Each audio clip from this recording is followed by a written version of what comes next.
සසුන සම්බුද්ධ ශාසනයේ චිරස්ථිතිය උදෙසා සසුන කාලීන සංවාද මණ්ඩපය.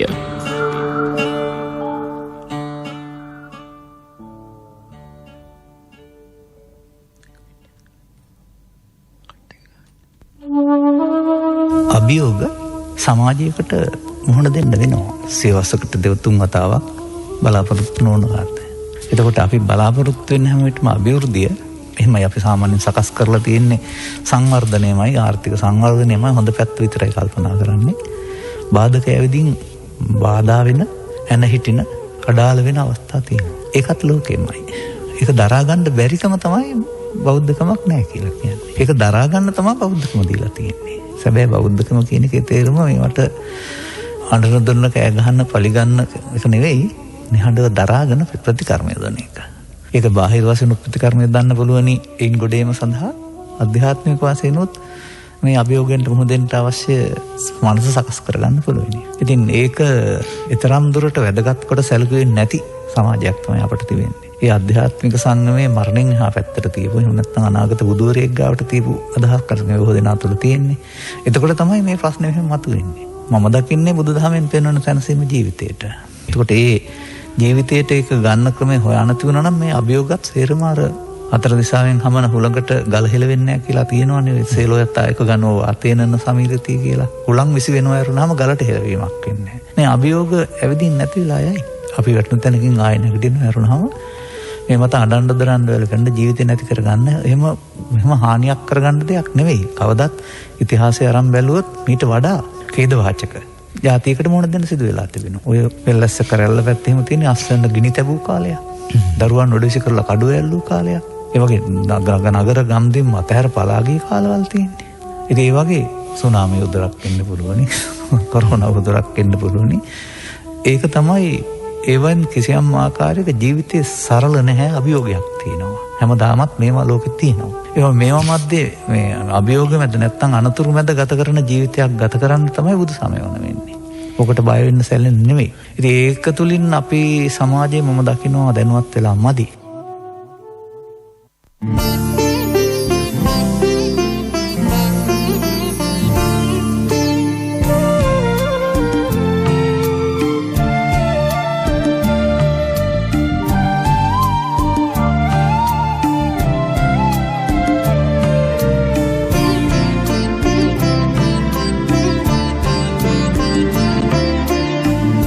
ගමට රන් පොත අපට පින්කෙත මුදුන් මල්කඩ ජාතියේ දුවා කඳුලින් ආවඳින්නට අවසරයි මට අපේ හාමුදුරුවනේ.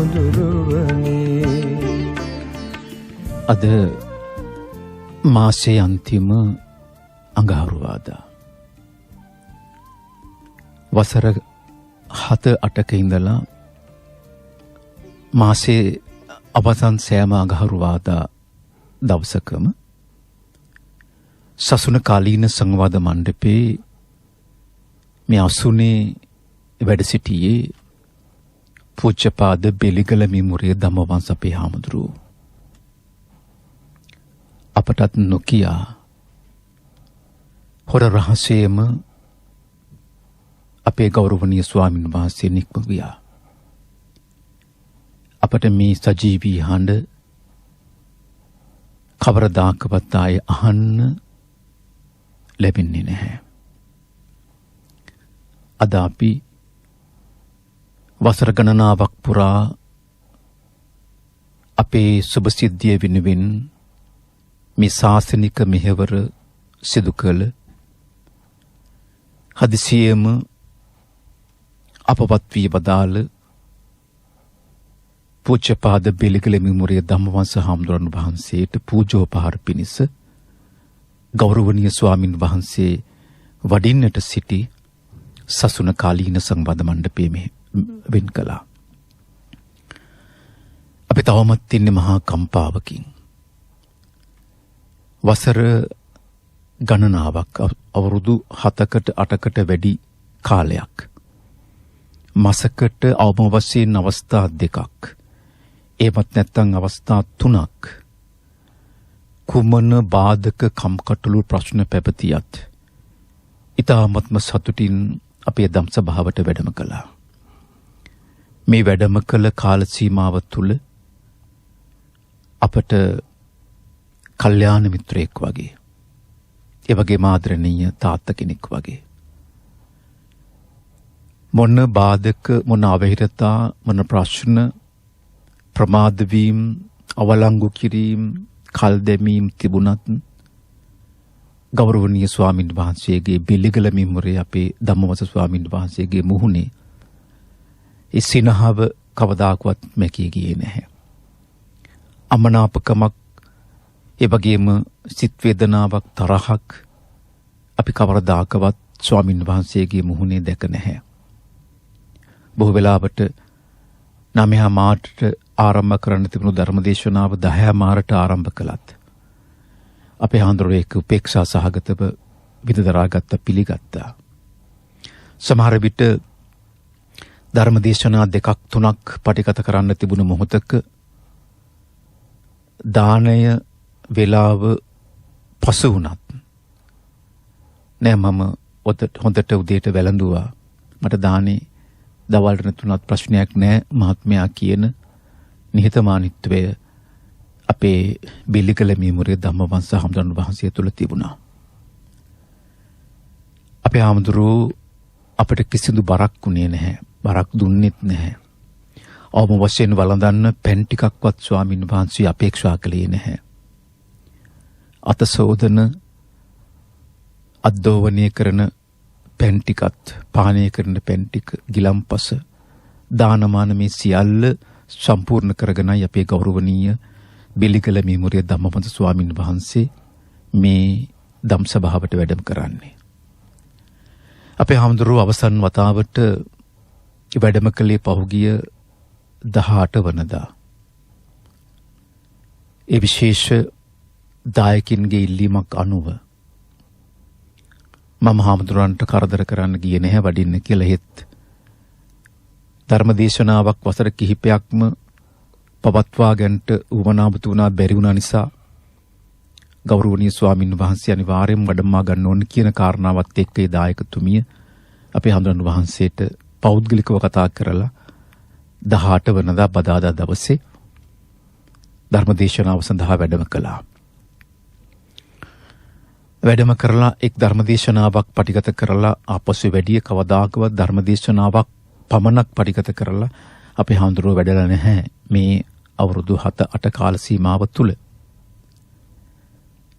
පල්ලෙහාට වැඩම කළ හාමුදුරුවෝ කිව්ව කතාවක්, මහත්වයේ මට ආයෙනම් ඉන්න වෙන එකක් නැහැ මේ තෙල් ප්‍රශ්නය නිසා. ඒ නිසා සසුනටත් කවුරු හෝ කෙනෙක් සොයාගන්න වෙයි කියලා ප්‍රකාශය අපේ හාමුදුරුවෝ සඳහන් කළා. එහෙම සඳහන් කරලා දින දෙකකින් අපේ හාමුදුරුවෝ එහෙම නික්මයයි කියලා අපි මොහොතකටවත් හිතුවේ නැහැ. අපි අපේක්ෂා කළා මේ අරුබුදේ අවසන් වුණ පසු අපේ හාමුදුරුවෝ අපහු ධම් සභාවට වැඩම කරයි කියලා. මට හිතෙනවා ස්වාමීන් වහන්සේට මේ නික්ම යාම දැනුණාදෝ කියලා. සසුන කාලීන සංවාද මණ්ඩප කිහිපයකට වැඩ අපේ හාමුදුරුවෝ මරණ ධර්මතාවය පිළිබඳව බොහෝ දේ සාකච්ඡා කළා, කතා කළා. මට ආරංචුනේ හැටියට පහුගිය අපවත් වෙන්න දින කිහිපයකට පෙර ඥාති හිතවතුන්ගේ නිවෙස්වලට ස්වාමීන් වහන්සේ වැඩම කරලා සුවදුක් විමසපු වගත් අපට ආරංචි වුණා. අපි නැවත මේ හඬ සජීවීව සසුනින් අහන්න නොලැබුණත් අපේ හාමුදුරුවන්ගේ ධර්මය, දේශනා කළ ධර්මය අප ළඟත් ධර්ම දේශනා 500කට 600කට ආසන්න සංඛ්‍යාවක් තියෙනවා. ඒ ධර්මයේ තුල අවබෝධය ලබා මිනිසුන් තමන්ගේ නිෂ්ඨාව කරා යයි කියා අපි අපේක්ෂා කරනවා, බලාපොරොත්තු වෙනවා. ඒ ප්‍රාර්ථනාව සහ ඉල්ලීම අපි කරනවා අපේ දයාබර ශ්‍රාවකයන්ගෙන්. අපේ හාමුදුරන් වහන්සේගේ ධර්මය අවබෝධ කරගත් දයාබර ඔබ ඒ ගමන් මගේ යන්න, එයයි අපි ගෞරවනීය බෙලිකල මිමුරේ ධම්මවංශ අපේ හාමුදුරන් වහන්සේට කරන උපහාරය ගෞරවය. අද අපි සසුන කාලීන සංවාද මණ්ඩපයෙන් මේ ශ්‍රේෂ්ඨ චරිතය පිළිබඳව සාකච්ඡා කරන්න සූදානම්. අපි යලි අපෙන් මැකී ගිය ඒ හඬ අවදි කරමු.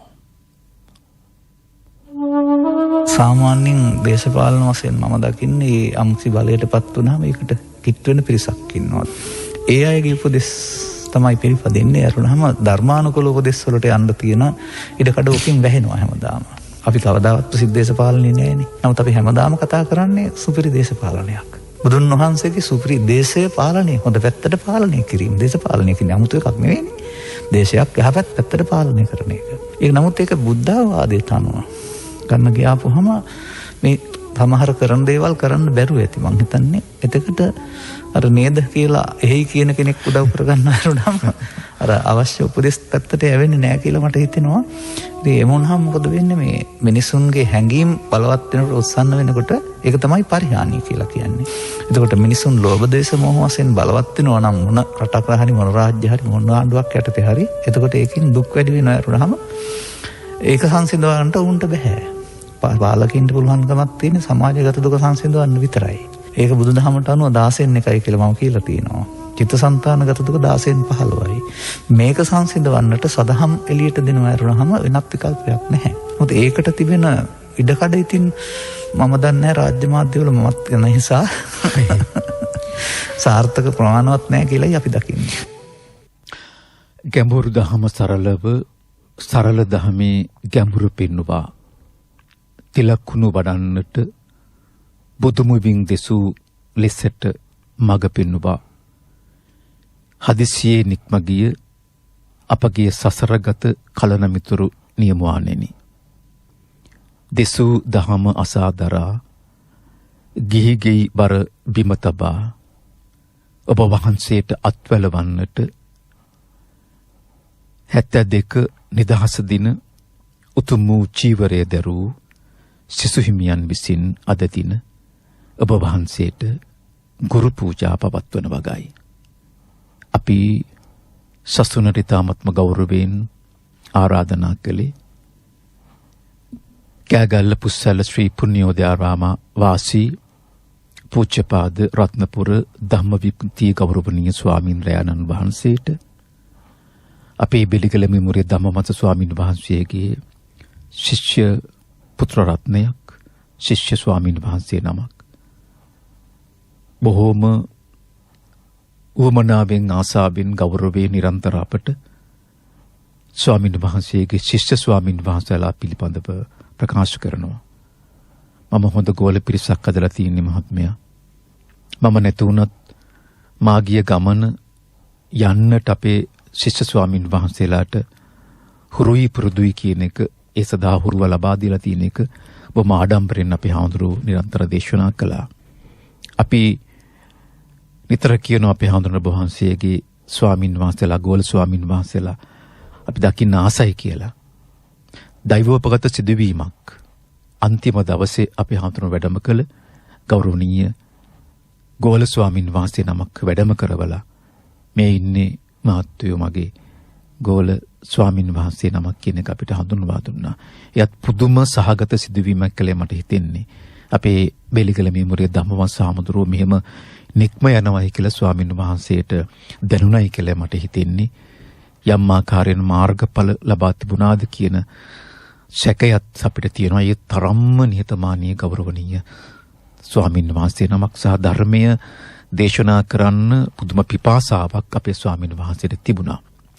අපේ හඳුනන තාමත්ම ගෞරවයෙන් নমස්කාර පූර්වකව දෙපානමද ඔබ වහන්සේ සසුන කාලීන සංවාද මණ්ඩලයට පිළිගන්නවා අපේ හඳුනන්නේ.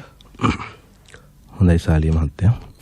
හිතවතුනි, ස්වාමින් වහන්සේගේ දහමින් පෝෂණය වුණු ඔබට පුළුවන් කතා කරන්න 066යි 2283යි 600 066යි 2283යි 601 අපේ දුරකථන අංක.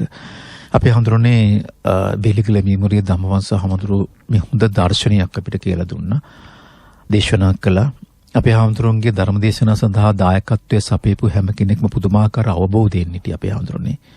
නම්ගම් වලින් බැහැර වෙලා අවශ්‍ය අරමුණට පමණක් මේ ධර්මදේශනා පවත්වපු ශ්‍රාවක පිරිසක් අපේ ස්වාමීන් වහන්සේ සමග හිටියේ. මට හිතෙනවා මේ කම්පාවක් ඇත්තටම අපිට තාම මේ කම්පාව තියෙන හඬලා දවස් ගණන් වුණත් හඬන්න පුළුවන් තරම් කම්පාවක් අපිට තියෙනවා.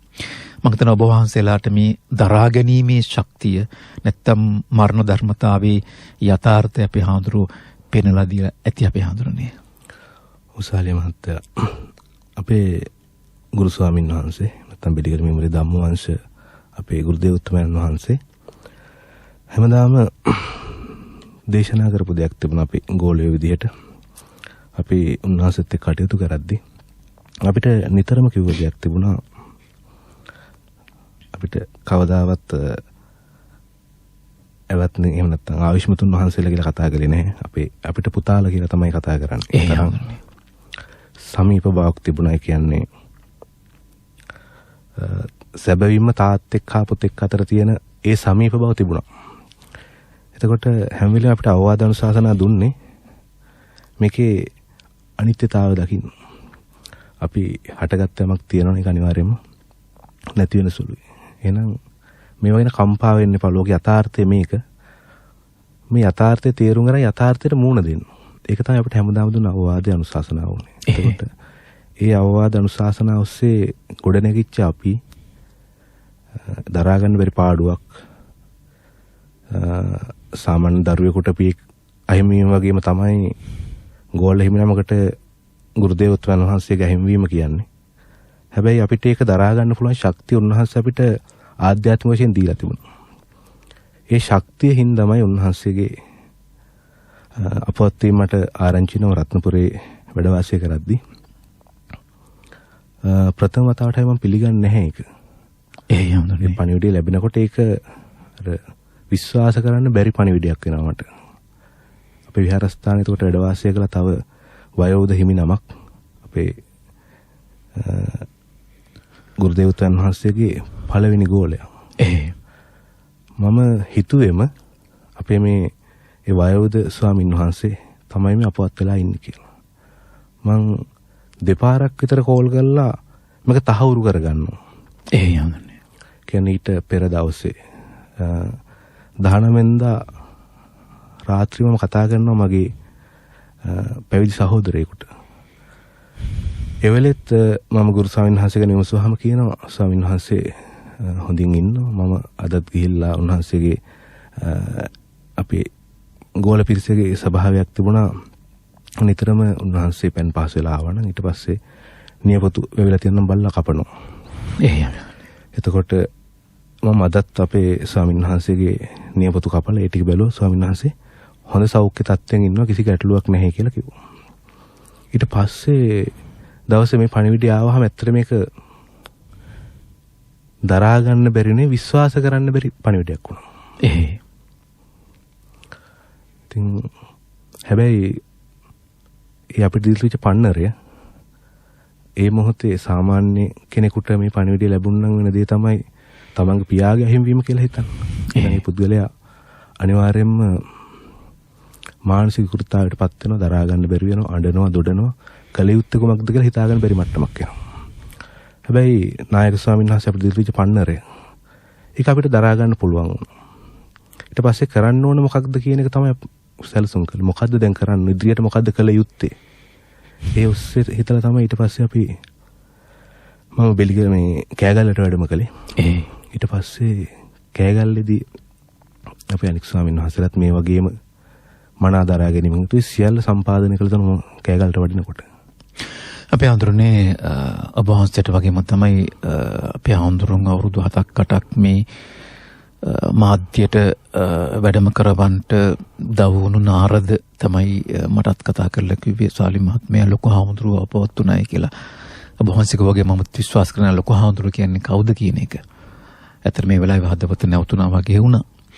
අපේ හඳුරන්නේ අර අපේ හාමුදුරුවෝ මෙහෙට අවසන් වතාවට වැඩි 18 වෙනිදා. මෙහිදී ස්වාමීන් වහන්සේ මේ කවදාකවත් මොන ප්‍රශ්න තිබුණත් වැඩි හාමුදුරුවෝ මහත්වයේ මට ආයේ එන්න වෙන්නේ නැහැ කියලා ප්‍රකාශ කළා. අපි මේ ආරක්ෂකයන් ඉස්සරහා බොහෝ දෙනෙක් හිටියා. කෙනෙක් කවුරු හෝ සොයාගන්න වෙයි කියලා අපි හඳුරු දේශනා කළා.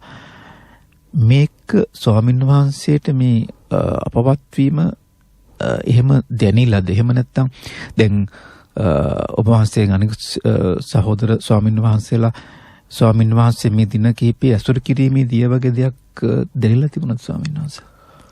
උසාලිය මහත්තයා කියන්නේ අපේ අනික් සහෝදර ස්වාමීන් වහන්සේලා ඒ වගේම ගමේ දායක පිරිස, උඹට ගියාම උන්වහන්සේ ශ්‍රාවක පිරිස මේ කට්ටියත් එක්ක උන්වහන්සේගේ ආදාන පුජුස්සෙත් පිච්ච දවස්වල මට කතා කරන්න ලැබුණා. ඒකට බොහෝ දෙනෙක් කිව්ව දෙයක් තමයි අපිට නායක ස්වාමීන් වහන්සේගෙන් මෙහෙම ලකුණු පෙනුණා. උන්වහන්සේ ප්‍රකාශ කරපු දේවල් එක්ක අපිට මෙහෙම හිතුණා. හැබැයි අපි හිතන්න කැමති වුණේ. අපේ නායක ස්වාමීන් වහන්සේ ළඟින්ම ආශ්‍රය කරපු කෙනෙක් ඉන්නවා සංජීව මහත්මයා කියලා. ඒ සංජීව මහත්මයා මට කියනවා අපේ ආදාන පූජස්සේ අවසන් වෙලා ඊට පස්සේ දවසේ මුණ ගිහලා අපේ ආම්දුරනේ මට දැනුණා මේ ලොකු ස්වාමීන් වහන්සේගේ හැසිරීමෙන් කියන සමහර දේ උන්වහන්සේට අපවත් වීම දැනිලාද කියලා මට හිතුණා. හැබැයි මම ඒක පිළිගන්න කැමති වුණේ. ඒ කියන්නේ උන්වහන්සේට මමත් පෞද්ගලික විශ්වාස කරනවා යමක් දැනෙන්න ඇති කියලා. ඔය කාල සීමාව තුළ මට මේ ඊආරංචන ස්වාමින් වහන්සේගේ නෑදෑ හිතවතුන් ඒ වගේම ප්‍රධාන එහෙම දායකයන් මුණ ගැහෙන්න ස්වාමින් වහන්සේ වැඩම කළා කියලා ස්වාමින් වහන්සේ. ඔව් ඒ දවස්වල උන්වහන්සේ අතින් අතපසු යම් කටයුත්තක් තිබුණා. ඒ කටයුතු ටික උන්වහන්සේ දවස් ටිකේ වැඩි ප්‍රමුඛත්වයක් දීලා ඉෂ්ට කරලා තිබුණා. උදාහරණයක් විදිහට අපේ මේ බෙලිකල දායක ගම්මානවල එක දරුවෙක් මම හිතන්නේ විවාහ වෙලා ටිකක් දුර බැහැරට ගිහින් තිබිලා තියෙනවා. ඒ අවස්ථාවට උන්වහන්සේට සහභාගී වෙන්න බැරි වුණත් ඊට පස්සේ උන්වහන්සේ මේ දරුවා විවාහ කරන ගෙදරට වැඩම කළයි කියලා මට මේ නාරද කිව්වා. ඒ කියන්නේ මේ තමන්ගේ අතින් මග ඇරිච්ච යුතුයකම් වක්කීම් කොටසක් තිබුණා නම් උන්වහන්සේ ඒ දවස් ටිකේ කියන්නේ ජීවිතේ අපි කතා කරන අවසාන දවස් ටිකේ ප්‍රමුඛත්වය දීලා තියෙන එකට. අනිත් සියල්ලට වඩා මග ඇරිච්ච යුතුයකම් වක්කීම් ටික ඉෂ්ට සිද්ධ කරලා මේක තමන් ගමන් මග නිකන් පරිපූර්ණ කරන්න වගේ. කිසිවක් මග නොහැරෙන ආකාරයෙන්. ඉතින් මමත් පෞද්ගලික විශ්වාස කරනවා උන්වහන්සේ ඇත්තටම යමක් උන්වහන්සේට දැනෙන්නේ නැති. ඒක අපි හඳුනන්නේ ආධ්‍යාත්මික වශයෙන් දියුණු වීම තුළ ධර්මයේ හැසිරීම සහ ප්‍රතිපත්ති මේ වශයෙන් ජීවිතයේ කිවීම තුළ ලද වරප්‍රසාදයක් ඒකෙම දැනීමක් ස්වාමීන් වහන්සේ. ඔව්. මම උදාහරණයක් විදිහට කියන්නම් සාලිය මහත්තයා. දැන් මගේ ජීවිතය ගත්තාම අපේ තාත්තා නැති වුණ 2009. එතකොට ඒ අවසාන කාලය තුල තාත්තගේ හැසිරීම මම දැක්කා. එතකොට එයා ජීවිතේ කවදාවත් උපන්දිනයක් සමරලා තිබුණේ නැහැ. එතකොට එයාගේ ජීවිතේ 72 වෙනි උපන්දිනේ සමරන්න අවශ්‍ය වෙනවා. එතකොට එයාගේ ජීවිතේ මෙන්න මේ වගේ වෙනස්කම් රාශියක් මම දැක්කා. එතකොට එයාගේ ආධ්‍යාත්මික දියුණුව හින්දා නෙවෙයි. හැබැයි ලොකු ස්වාමීන් වහන්සේගේ මම දැක්කේ එහෙම නෙවෙයි. දැන් ලොකු ස්වාමීන් වහන්සේට අවශ්‍ය උනේ කරලා ඉවර කරන්න බැරි වෙච්ච වැඩ ටික කරලා ඉවර කරන්න. අනික් කට්ටිය වෙනුවෙන් කරන්න තිබිච්ච යුතුයකම් වක්කීම් ටික ඉෂ්ට සිද්ධ කරන්න. එතකොට අපේ තාත්තා පැත්තෙන් බැලුවොත් එයාට අවශ්‍ය වෙලා තිබුණේ ජීවිතේ විඳින්න බැරි වෙච්ච ටික විඳින්න. එතකොට ඕන කෙනෙකුට මරණය අපි කියමුකෝ දැනෙනවයි කියලා. හැබැයි මරණය එළඹෙන බව තේරුම් ගත්තට පස්සේ ඒ ගැන කලබල නොවි පංචකාමයන්ට නතු නොවි තමන් අතින් ඉෂ්ට වෙන්න ඕන යුතුයකම් වක්කීම් ටික ඉෂ්ට කරන්න කොච්චර මානසික වශයෙන් ආධ්‍යාත්මික වශයෙන් දියුණුවක් තියෙනවද? එහෙමයි. එතකොට මම දකින්නේ අපේ නායක ස්වාමීන් වහන්සේගේ ඒ දියුණුව තිබුණා. උන්වහන්සේට අවශ්‍ය වුණේ හැම වෙලේම සමාජයට යමක් දෙන්න, යමක් කරන්න. එක්කෙනෙක් හරි මේ සසර කතරින් ඈතර කරන්න අවශ්‍ය කරන ඒ ධර්මයේ දේශනා කරන්න, ඒ වගේම සමාජීය වශයෙන් සමාජයට දෙන්න ඕන තමන්ගේ දැනුම, ඒ වගේම ඒ කට්ටියට යුතුයකම් වක්කීම් ටිකක් තිබුණා. ඒ ටික ඉෂ්ට සිද්ධ කරලා පරිපූර්ණ පුද්ගලයෙක් විදිහට, පරිපූර්ණ ස්වාමීන් වහන්සේ නමක් විදිහට මම හිතන්නේ මරණය නැත්නම් අපවත් වීම දැනුණාට පස්සේ උන්වහන්සේ අපේක්ෂා කළා මගේ අතින් ඉෂ්ට සිද්ධ වෙන්න ඕන යුතුයකම් වක්කීම් ටික යම් කොටසක් මග ඇරලා තියෙනවා. මම ඒ කොටස ඉෂ්ට සිද්ධ කරන්න ඕන කියන තැන උන්වහන්සේ හිටියා. මගේ හදවතට තදින්ම වැටුණු තැනක් තිබුණා ඔබ වහන්සේ අදහස් පැහැදිලි කිරීමේදී. තාත්තා කෙනෙකුට වගේ අප උපස්ථාන කළයි කියන කාරණාව නියපොතු ටික එහෙම කපල ස්වාමින් වහන්සේගේ ආවතේව කටයුතු ටික පොඩි හාමුදුරන් වහන්සේලා සිදු කරනවා කියන එක ස්වාමින් වහන්සේ මම හිතනවා පුදුමාකාර ආදර්ශමත් සහ හැම කෙනෙක්ගේම හදවතට වඩා දැනෙන අවස්ථාවක්.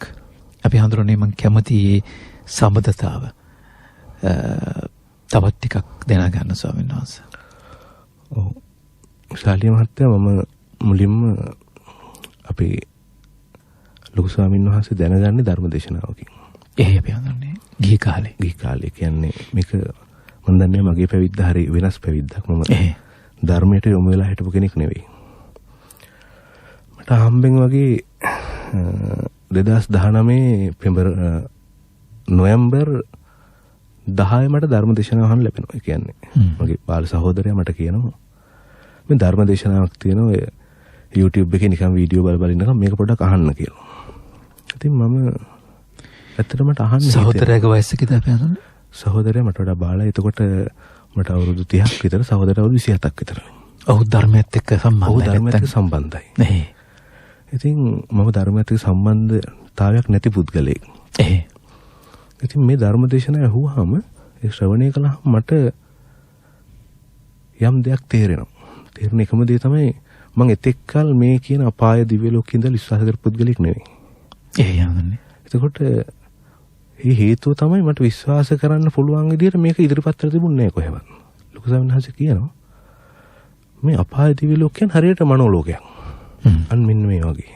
ඒතකොට මට තේරෙනවා එහෙනම් මේක ඇත්තටම හීනයක් ඇතුළේ අපි සියල්ල විඳිනවනේ.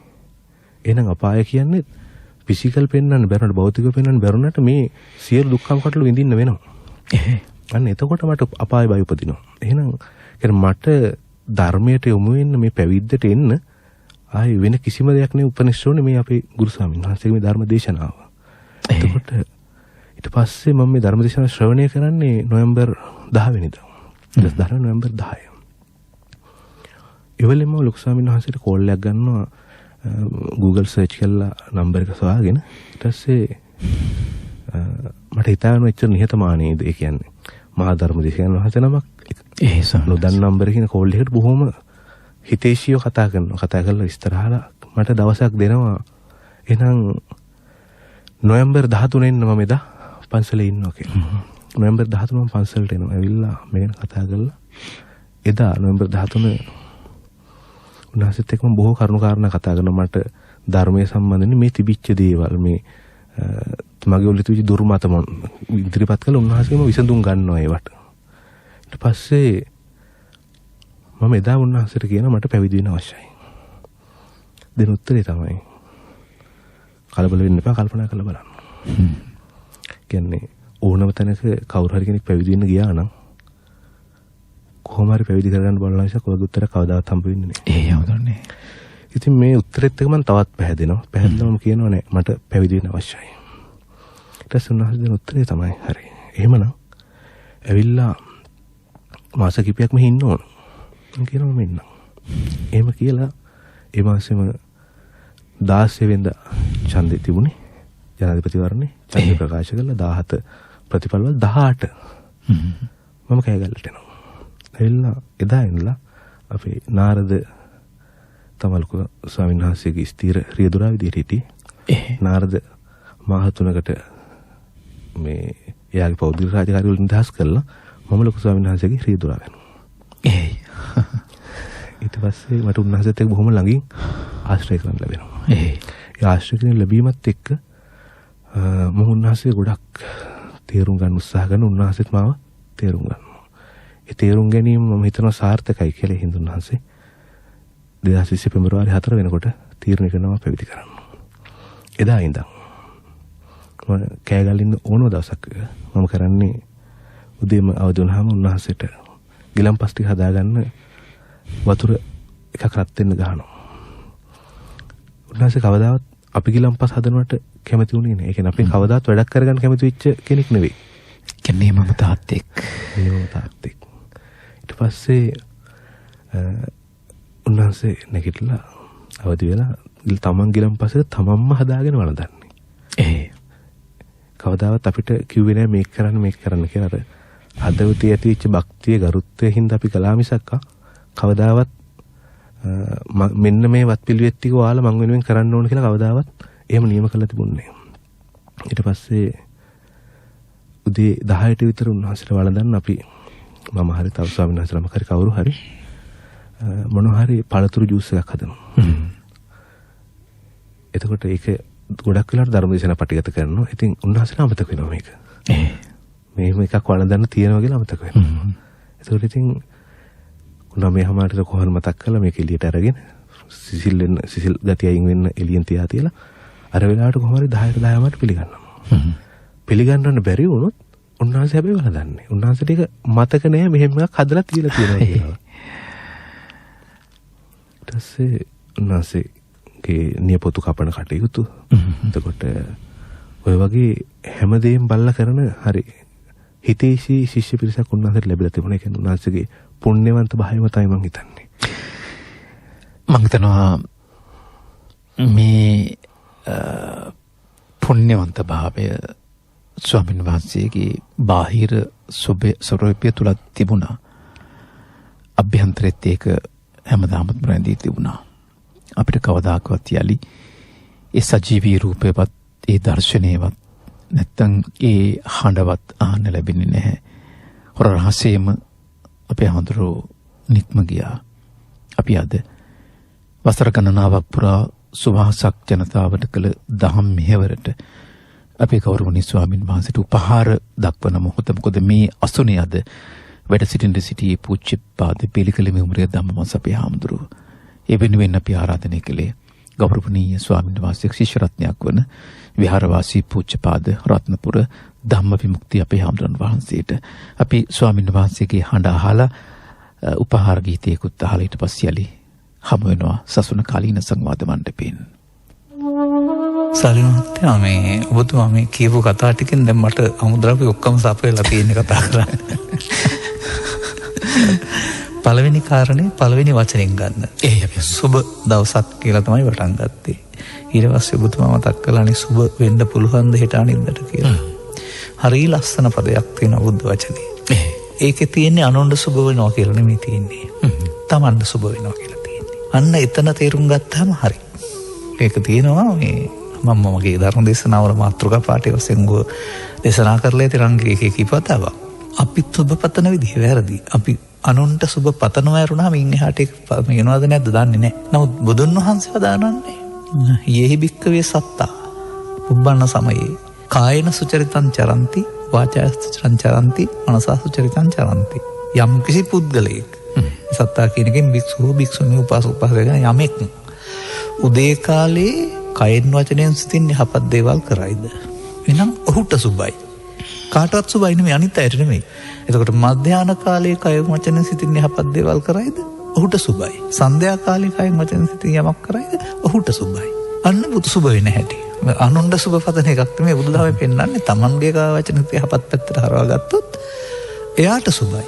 සුනක්කත්තං සුමංගලං කියලා තව තියෙනවා. සුබ මංගල්‍යයක් සුබ නැකතක් කියලා තියෙනවා. ඒක මේ සමාජයේ නොවු පැත්තක්. උදේ නැගිටලා යන එන ගමන් හම්බ වුණාම good morning කියලා යනවා. ඉන් එහාට ඒකේ වචනේ වැරුණාම ගැඹුරක් නැහැනේ.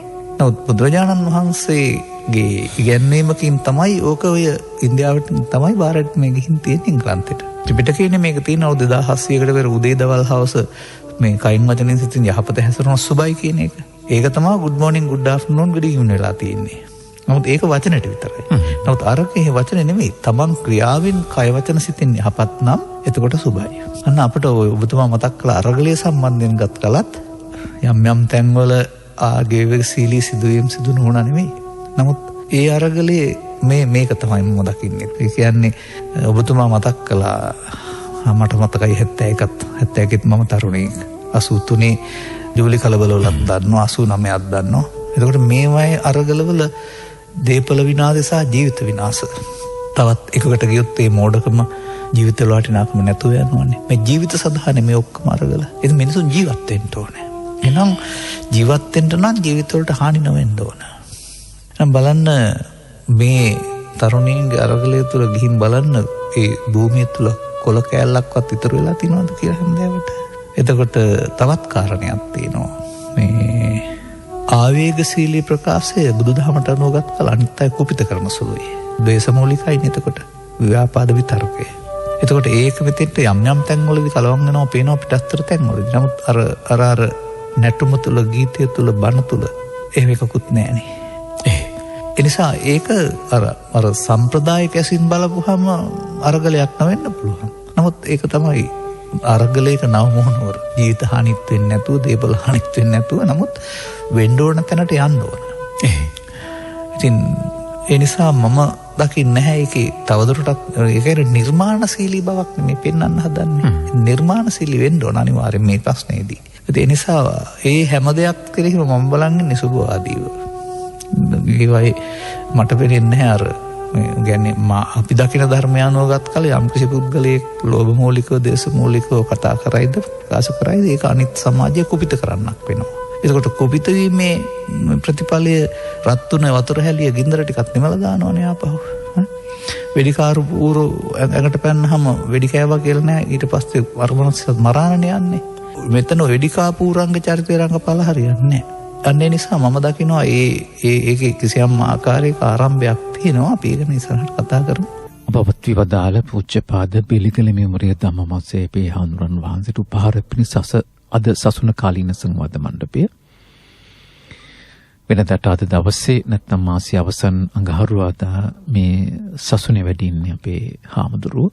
අද වෙනුවට ස්වාමීන් වහන්සේගේ ශිෂ්‍ය රත්නයක් වන පූජ්‍ය රත්නපුර ධම්ම විමුක්ති ස්වාමීන් වහන්සේ වැඩ සිටින්නේ.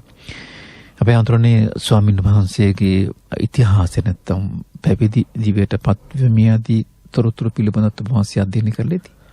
ඔව් අපේ නායක ස්වාමීන් වහන්සේත් එක්ක මම සාලි මතර මම කලින් කිව්වා වගේ උන්වහන්සේ රියදුරා විදිහට ඉද්දී බොහෝ දේවල් කතා කරලා තියෙනවා. අපි අඳුර අපිට හැමතොමක් තියෙන අපි අවස්ථාව දීලෙමු. අයිබෝවන්. අයිබෝවන්. තෙරුවන් සරණයි. තෙරුවන් සරණයි. තෙරුවන් සරණයි හාමුදුරනේ. අපිට මෙහි දහර අනිපාත වැස්ස තියෙනවා පොඩ්ඩක් දුරකථන ප්‍රමාද දෝෂ තියෙනවා. මෙහෙමයි ඇත්තට බෙලිගල මීමුරේ ස්වාමින් වහන්සේ අපිට මව පියා හා සමාන ගෞරවනීය ස්වාමින් වහන්සේ නමක්. හරි කනගාටුයි. ඉතින් අර දුර්ලභ වස්තුන් ඉක්මනින් අර අහිමි වෙනවා වගේ අපිට ගොඩක් නැනස පාදලා දුන්න. ඒ කියන්නේ ධර්ම අවබෝධය බොහොම සරලව අපි ගැඹුරුයි කියලා හිතපු තැන් පහදලා දුන්න. අපි මොනවා හරි දුරකථන ඇමතුමක් ගත්තත් ඒකට සම්බන්ධ වෙන්න නොහැකි වුණොත් හරිම මේ පොඩි ළමෙක් වගේ අපිව අමතලා කතා බහ කරන ඒ තරම් බොහොම සරල ස්වාමින් වහන්සේ නමක්. උන්වහන්සේට නිවන් සුව ප්‍රාර්ථනා කරනවා. නිවන් සුවටත් වඩා ඉතින් හරිම කනගාටුයි අපි අතරේ නැවත ඉපදෙන්න කියලාත් එහෙමත් හිතෙනවා සමහරක් වෙලාවට. තෙරුවන් සරණයි හාමුදුරුවනි. තෙරුවන් සරණයි ඔබතුමියටත්.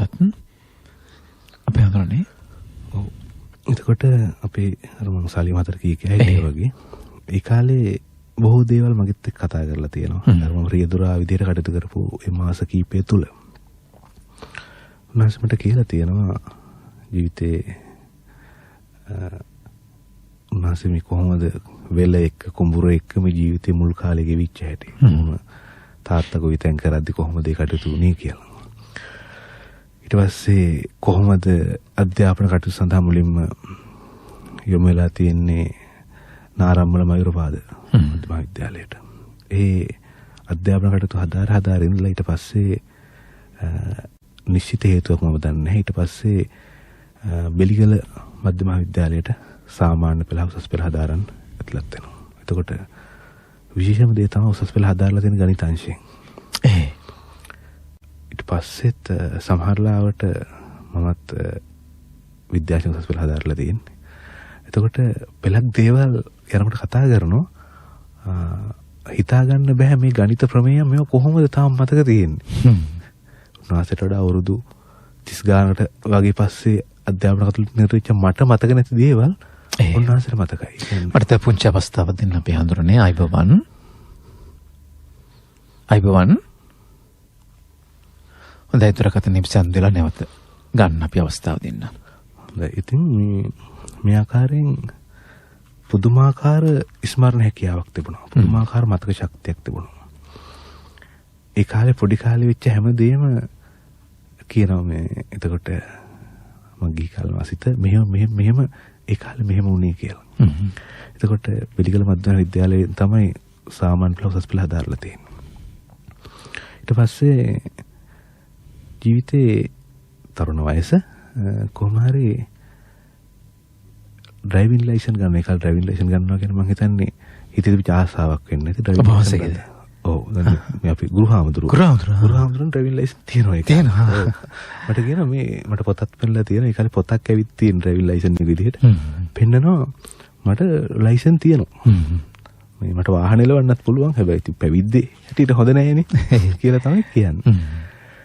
ඊට පස්සේ ජීවිතේ කාලයක් ගෙවිලා උන්වහන්සේ මට කිව්වා අනුරාධපුර පැත්තේ මාමා කෙනෙක් ඉඳලා තියෙනවා. මේ මාමා ළඟ ගිහිල්ලා මාමා කඩයක් කරලා තියෙන්නේ. මාමා කඩේට උදව් වීමෙන් ඉඳලා තියෙනවා.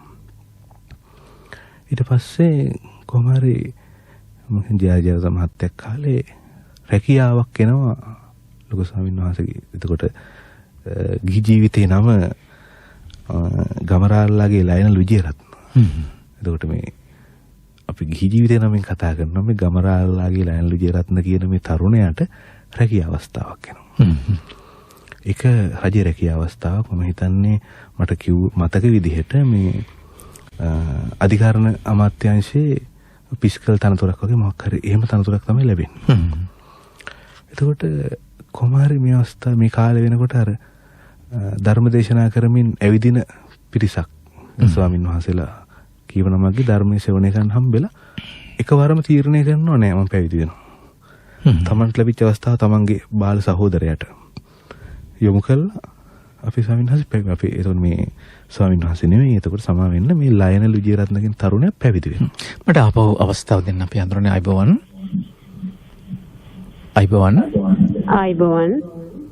ඔව් කතා කරන්න. මම රාජාංගනේ යාය 7 ලලිතා කියලා කෙනෙක්. ඔව්. මගේ පියාණන් වහන්සේ පැවිදි වෙලා 27 වසරක් ආයු වළඳලා මීට මාස 3කට කලින් අපවත් වුණා. ඉරා මට දැනුණු වේදනාවට වඩා ලොකු වේදනාවක් දැනුණා මේ ධම්මවංශ හාමුදුරුවෝ අපවත් වුණා කියන ආරංචිය දැනනකොට. ඉතින් අපි ගොඩාක් සමීපව ඒ ධර්ම දේශනාවට සවන් දුන්නා. මට දැනෙන එකම දේ තමයි උන්වහන්සේ මේ කිසියම් මාර්ගඵලයකට පැමිණලා කියන එක. ඒ තරමටම අභිධර්මයෙන් මේ සංසාරයේ පිළිබඳව පුදුමාකාර විදිහට අපට හදවතට දැනෙන්න ධර්ම දේශනා කළා. ඉතින් මට මේ අවස්ථාව හරිම දුක හිතන අවස්ථාවක් වුණා. මට කෑ ගැස්සුණා මේ ඒ පණිවිඩය අහනකොට. ඉතින් ඒ තරම් වේදනාකාරී තව වසර ගණනාවක් අපි වෙනුවෙන් ධර්ම දේශනා කරන්න වැඩ වාසය කරන්න හිටපු හිමි නමක් හරිම දුකයි. අපිට අය මේ මුණ ගැහිද දන්නේ නැහැ. ඒ වගේ මේ හාමුදුරන් වහන්සේ නමක් කියන තැනත් මං ඉන්නවා. හරිම දුකයි. දැන් මේ වැඩසටහන පටන් ගත්ත වෙලේ ඉඳලා මං ළඟටම වෙලා අහගෙන ඉන්නවා. උන්වහන්සේට නිවන් සුව ප්‍රාර්ථනා කරනවා. බොහොම ස්තුතියි ඔබතුමියටත්. මම හිතන්නේ සමස්ත ජනතාව තවමත් ඒ කම්පැනි ඉන්නේ. අපිටත් හිතා ගන්න බෑ තවමත් අපි අඳුන වැඩ ඉන්නවා කියලා අපිට දැනෙන්නේ. ඒ තමයි ස්වාමින් වහන්සේගේ තියෙන විශේෂත්වය. අපි හඳුනන්නේ ලයනල් කියන තරුණයා පැවිදි වෙනවා. දැන් පැවිදි වෙලා ඊට පස්සේ මේක තමයි ජීවිතේ නැසේගේ ජීවිතය ගැන කතා කරනවා. මේක තමයි ධර්ම ගවේෂී අවධිය. අපි ගත්තාම එතකොට මම හිතන්නේ මේ සද්ධර්ම විවරලා තිබුණේ නැහැ. මේ ජාතක කතා අනුසාරයෙන් ධර්ම දේශනා කරන ඒ වගේ කාල පරිච්ඡේදයක් වෙන්න ඕන උන්වහන්සේ මට කියලා තියෙන විදිහට. එතකොට ධර්මය විවරලා තිබුණේ නැහැ.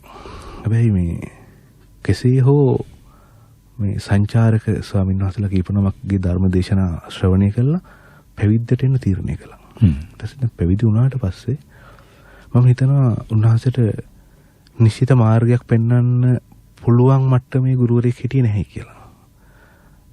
මොකද එහෙම හිටියනම් උන්වහන්සේට ගවේෂණය කිරීමේ අවශ්‍යතාවයක් ඇති වෙන්නේ නැහැ නේ. ඊට පස්සේ උන්වහන්සේ පැවිද්දියට එළඹිලා තියෙන්නේ 1981 10 වෙනි මාසේ 8 වෙනිදා.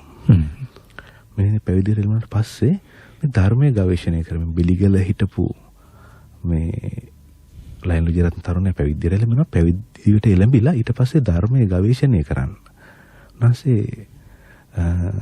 අපි ගත්තාම කුරුණෑගල, අනුරාධපුරය මේ වගේ ප්‍රදේශවල වනගතව භාවනායෝගී වාසය කරනවා. ඒ කාලේ මට කියලා තියෙනවා, මට නම මතක නැහැ, කිසියම් දායක පිරිසක් උන්වහන්සේට සිව්පසෙන් උපස්ථාන කළා කියලා. ඒ කාලේ දැන් මේ බණ භාවනා කටයුතු නිතරම ධර්මයේ හොයනවා.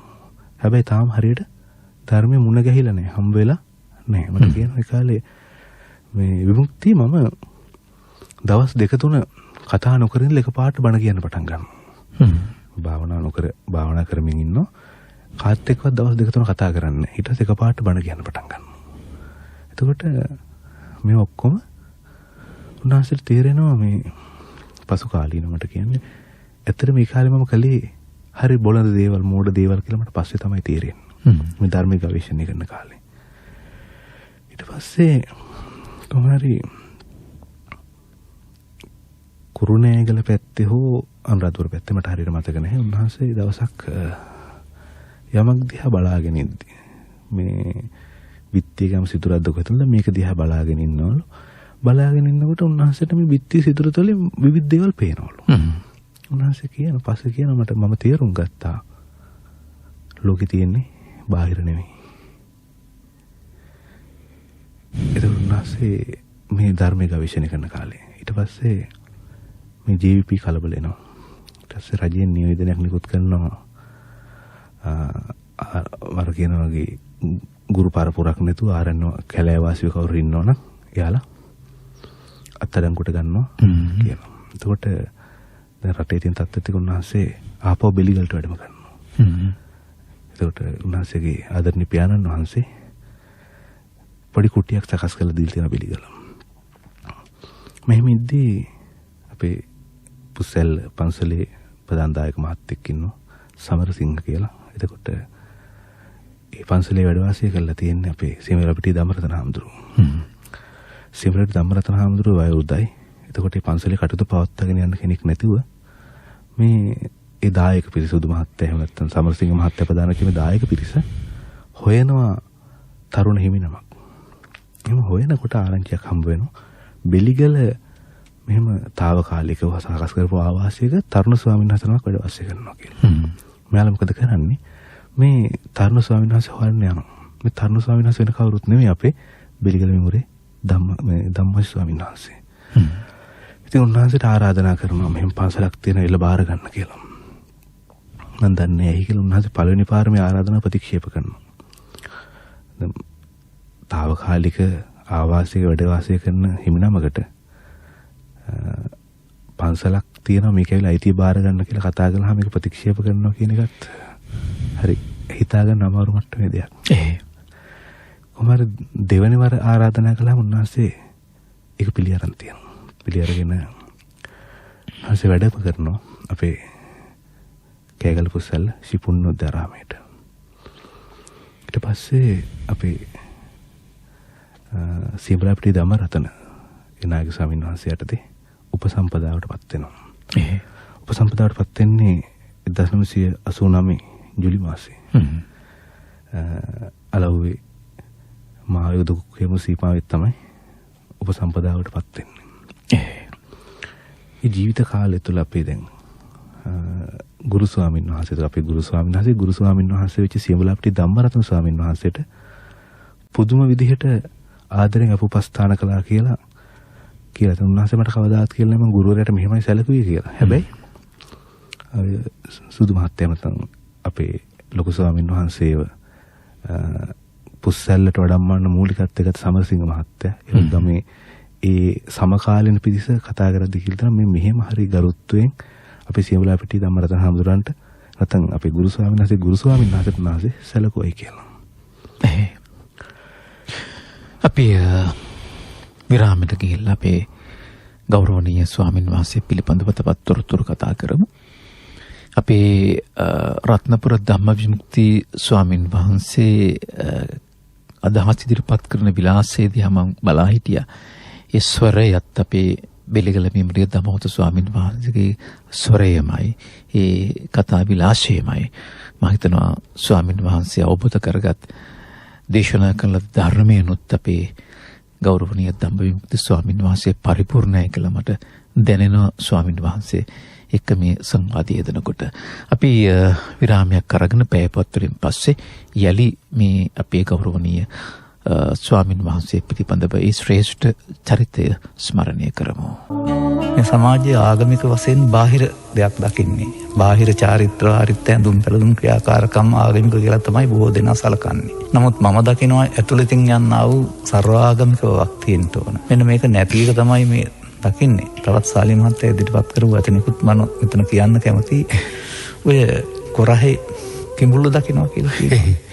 පවතින පොහොර ආනයනයේ අඩුවීම ආදී කාරණා නිසා අසන්නට ප්‍රකර්දනයක් තියෙන්න පුළුවන් ඉස්සරහට බලපෑමක්. නමුත් මේක ඉතියෝපියාව නෙවෙයි.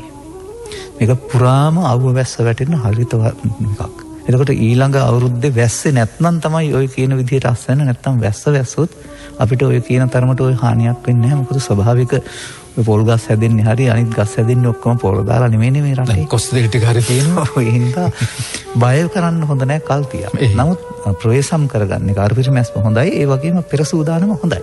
තමන්නුත් මොනවා හරි ආහාරයට අස්සන්නක් නැත්නම් බීජයක් රෝපණය කරගන්න එක හොඳයි වතුර ටිකක් දාලා හරි. නමුත් අපිට තිබෙන වාර්ෂික වර්ෂාපතනය අනුව මෙතන මාස දෙකමාරක් පයයි ඊට පස්සේ ආයෙ වහිනවා. ඒ වෙලාවේ සූදානම් වෙන අරුණාම ඔය කියන තරමට බිල්ලා ගෝනි බිල්ලෙක් කරන්න අවශ්‍ය නැහැ.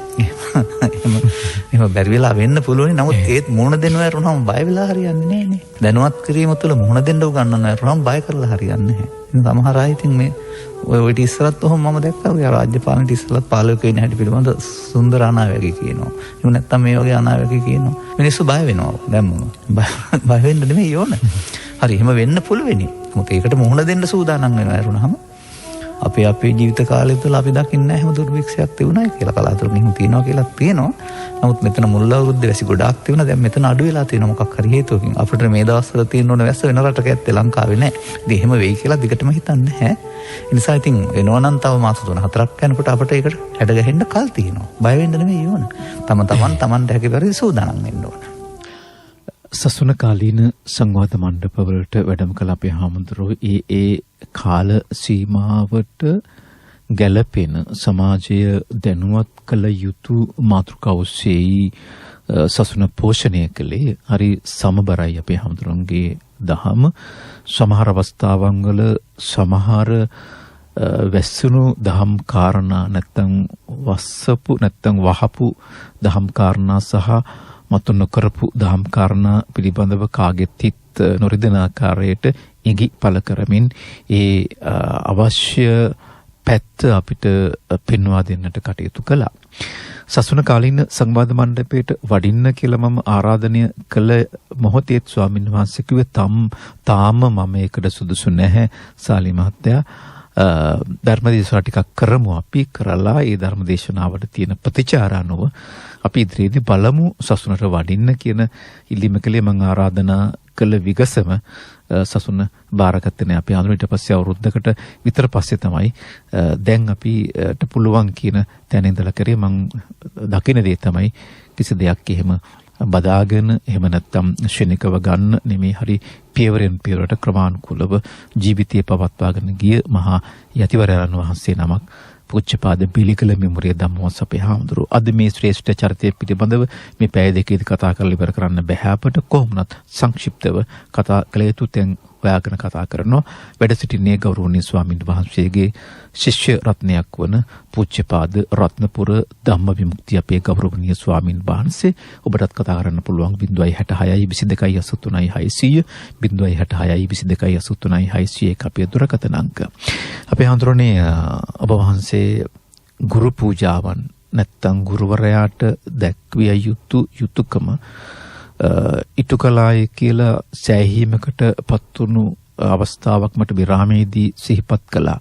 ඒක හරි විශේෂ අවස්ථාවක්. ඒ කියන්නේ අපවත් වෙන්න පෙර අවුරුද්දේ උපන්දිනය දවසේ දැන් මේ අවුරුද්දේ උපන්දිනය වෙනකන් හිටියනම් අද ගුරු උපහාරය කරන්න බෑ අපේ හඳුරන්නේ. මොකද්ද වහන්සේ අපේ හඳුරන්ගේ උපන්දිනය වෙනුවෙන් ගිය අවුරුද්දේ සිදු කළේ අපේ හඳුරන්නේ?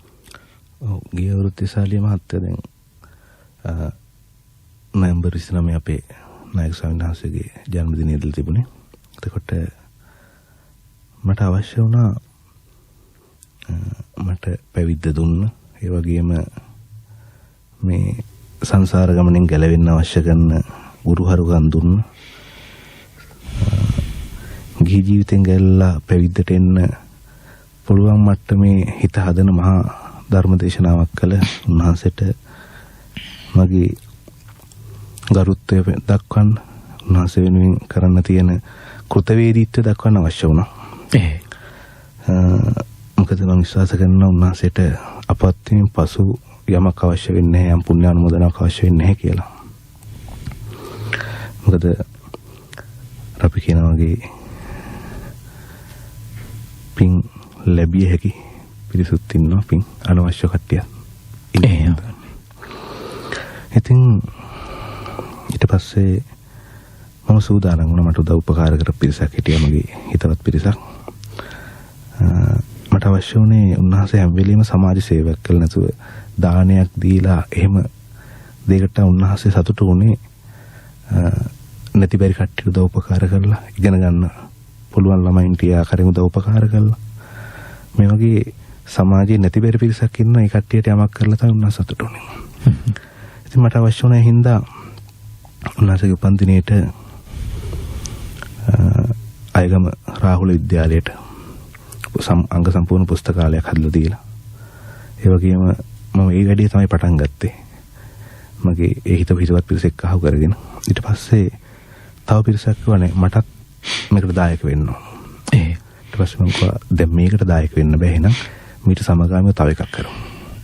ඊට පස්සේ දුප්පත් කට්ටියට අඩු ආදායම් ලාභී පිරිසකට වීලි ආහාර ලබා දෙන්න තවත් එකකට අහු වුණා. මම හිතන්නේ මේ ඔක්කොම උන්වහන්සේගේ තිබිච්ච පුණ්‍ය බලමහිම වෙන්න ඕන. මොකද ඊට පස්සේ ඒක ඉවර වෙනකොට තවත් මගේ හිතවත් පිරිසක් කතා කරලා කියනවා නෑ අපිටත් මේකට දායක වෙන්න ඕන. ඊට පස්සේ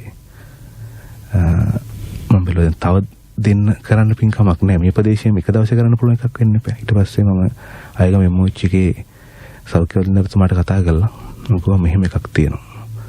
එහෙනම් කවුරු හරි අඩු ආදායම් ලාභී ඉන්නවා නම් දරුවෝ ලැබෙන අම්මලා අපිට පුළුවන් ඒ කට්ටියට ඕන කරන ප්‍රසූතියට අවශ්‍ය කරන සියලු උපකරණ ලබා දෙන්න.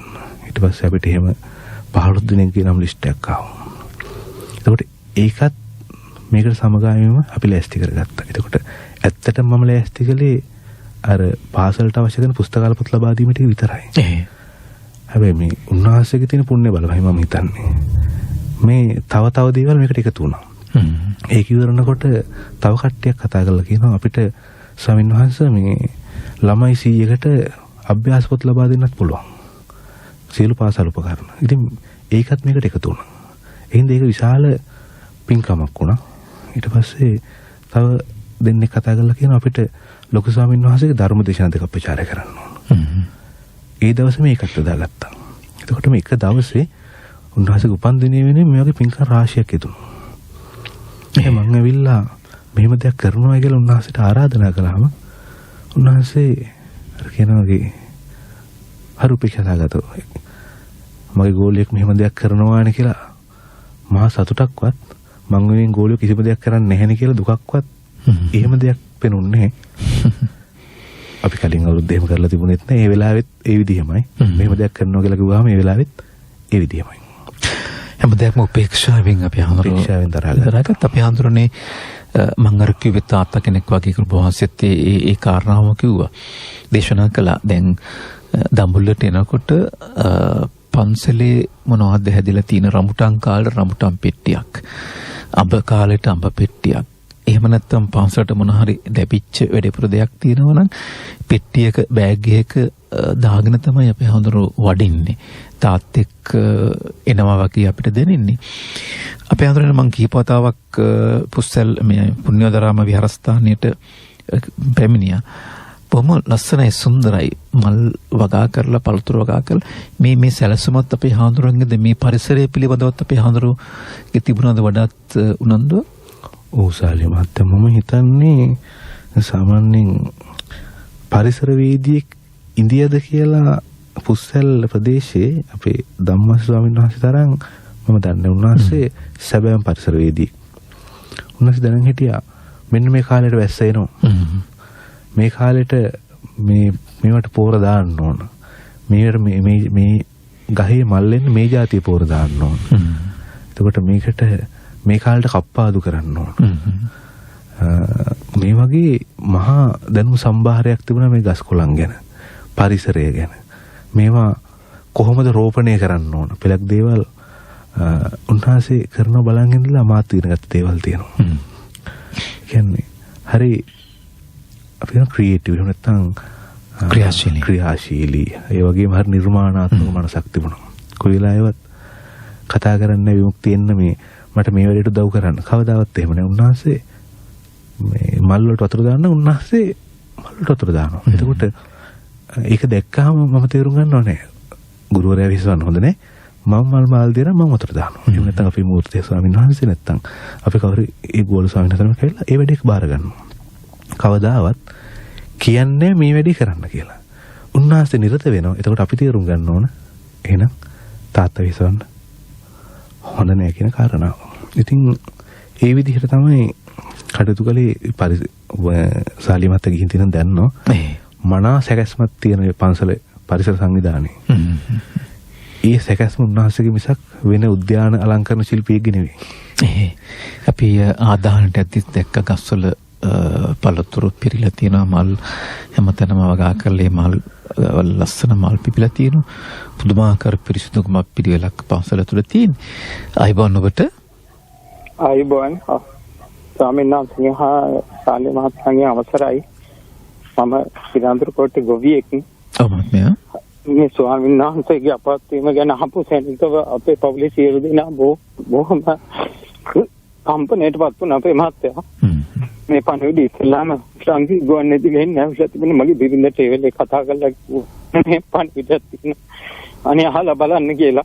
ඉතින් අපි අතර නැවතත් මේ බුදුමගේ කියා දෙන්න මේ වෙන ස්වාමීන් වහන්සේලා මේ ස්වාමීන් වහන්සේ නැවතත් මේ මනුලෝ ඉපදේවා කියලා මම ප්‍රාර්ථනා කරනවා සාලිය මහත්තයා. හොඳයි තෙරුවන් සරණයි. අපේ හඳුරන්නේ වෙලාවකට හිතන ස්වාමීන් වහන්සේ මහන්සුනා වැඩි වද්දෝ කියලා. හැබැයි ස්වාමීන් වහන්සේ තුල දහම් පිපාසාවක් තිබුණා මේ ධර්මයේ දේශනා කරන්න ඕනම කියන කාරණාව. වෙලාවකට මම ස්වාමීන් වහන්සේගෙන් විමසනවා අපේ හඳුරන්නේ කොහොමද ධර්ම දේශනා දැන් රන්ගිරි ගුවන් විදුලි රූපවාහිනියට වැඩියාම ධර්ම දේශනා 3-4ක් පරිගත කළා තමයි යන්නේ. එකකට එකක් වෙනස්. එකම ධර්ම කාරණා අර ධර්ම දේශනාවට ඇතුළත් වෙන්නේ නැහැ. ඒක අවස්ථාවක දේශනා කළත් මම විමසනවා මේ ස්වාමීන් වහන්සේ කොහොමද මෙච්චර ධර්ම කාරණා සොයාගන්නේ කියන එක. ස්වාමීන් වහන්සේ මේ ස්වභාවය නැත්තම් මේ ගති පැවතුම නැත්තම් ස්වාමීන් වහන්සේ ධර්මය අධ්‍යයනය කරන ඒ තත්ත්වය ඔබ වහන්සේ කොහොමද අපි හඳුනන්නේ අධ්‍යයනය කළේ? ඔසලේ මහත්තයා අපේ ගුරු ස්වාමීන් වහන්සේ පෙරක් දවසට මම උදේ 3ට විතර නැගිටලා 15ට ඇවිල්ලා බැලුවත් කාමරේ විදුලි පහන් දැල් වෙනවා. ඒ කියන්නේ උන්වහන්සේ මේ ත්‍රිපිටක ග්‍රන්ථ අධ්‍යයනය කරනවා. ඒ කියන්නේ ඇත්තටම කාමරේ දොර වහලා තිබුණාට උන්වහන්සේ කාමරේටලා මේ හැම වෙලෙම ත්‍රිපිටකය පරිශීලනය කරමින් හිටියා. උන්වහන්සේ ත්‍රිපිටක ග්‍රන්ථ විතරක් නෙවෙයි ඉතින් ඔබට ගිහිල්ලා දාර්ශනික අතින් ලියවිච්ච පොතපත කුරාණේ පවා පරිහරණය කළා. එතකොට බයිබලේවා පරිහරණය කළා. මේ හැම දේ තුළම මධ්‍යස්ථ භාවයෙන් හැමදැනම ගන්න පුළුවන් අරගෙන බහුශ්‍රත භාවය කියන එක උන්වහන්සේලා උපරිම වශයෙන් තිබුණා. උන්වහන්සේ පෙරක් දවසට උදේ දානේ වල දාන්න හැමදාම උන්වහන්සේ 6:00 කුටියෙන් එළියට වඩිනවා. ඊට කලින් එළියට වඩින්නේ දඹුල්ලට වඩිනවා නම්. එතකොට අපි දන්නවා. ඒ වෙලාවට 6:00 එළියට වැඩි නැත්නම් 7:00 කිටලා පොඩ්ඩක් දොරට තට්ටු කරලා දානේ වල දාන්න ආරාධනා කරනවා. එතකොට උන්වහන්සේ කියනවා මම 6:00 තනකම් මේ ත්‍රිපිටක පොත් බලා හිටියා. ඊට පස්සේ මේ පොඩ්ඩක් මහන්සි කරලා පොඩ්ඩක් ඇලුණා. සැතපුණා කියලා. එතකොට උන්වහන්සේ නිදාගත්ත වෙලාවක අතන සැතපිච්ච වෙලාවක් මම දන්නේ කියන්නේ ඒ වෙලාවක් අපිට කාටවත් කියන්න බෑ මේ වෙලාවේ සතපුණයි කියලා. ඒ වගේම සමහර ලාවට අපි උදේ යම් අසනීප තත්ත්වයක නැගිටින පරක් වුණත් මම දැකලා නෑ මම වාසය කරපු කාලෙත් උන්වහන්සේ උදෑසන අවදි වෙන්න පරක් වෙච්ච දවසක්. සමහර ලාවට අපි සෙම තත්ත්වයක් ඒ වගේ අසනීප තත්ත්වයක් අපි අවදි වෙන පරක් වෙනවා. හැබැයි උන්වහන්සේ අවදි වෙනවා. කවදාවත් අවදි වෙලා අපිට අතුපතු ගන්න කියන්නේ උන්වහන්සේ අතුපතු ගන්නවා. ඒ වගේ තමයි දැන් අපි කතා කරන්නේ උන්වහන්සේගේ ආශීර්වාදය වෙන ධර්මග්‍රන්ථ පරිහරණය පිළිබඳව පරිශීලනය පිළිබඳව මේ ආකාරයෙන් ධර්මග්‍රන්ථයන් පුදුම විදිහට පරිශීලනය කළා. මම දන්නවා දැන් මේ ධර්මදේශනාවක් කළා ගියා නම් මේ ධර්මදේශනාවට සවන් දෙන උන්වහන්සේ. තමන්ගේම ධර්මදේශනාවට තමන්ම සවන් දෙනවා. මේ සවන් දෙන්නේ වෙන දෙයකට නෙවෙයි. මේ ධර්මදේශනාව කරන තැන්දී මොනවාදුන අඩුපාඩු. නැත්තම් මේ ධර්මදේශනාවේ තව සරල කරන්න පුළුවන් තැන් තියනවාද? අනික් කට්ටියට පැහැදිලි කරලා දෙන්න. එතකොට බලන්න ත්‍රිපිටක ග්‍රන්ථ පරිහරණය කරලා ධර්මකාරණා ඉගෙන ගන්නවා. ඉගෙනගත්ත ධර්මකාරණා Taman නැවත නැවත මානසිකාරය කරමින් සරල කරනවා. සරල කරලා මේ ධර්මකාරණා දේශනා කරනවා.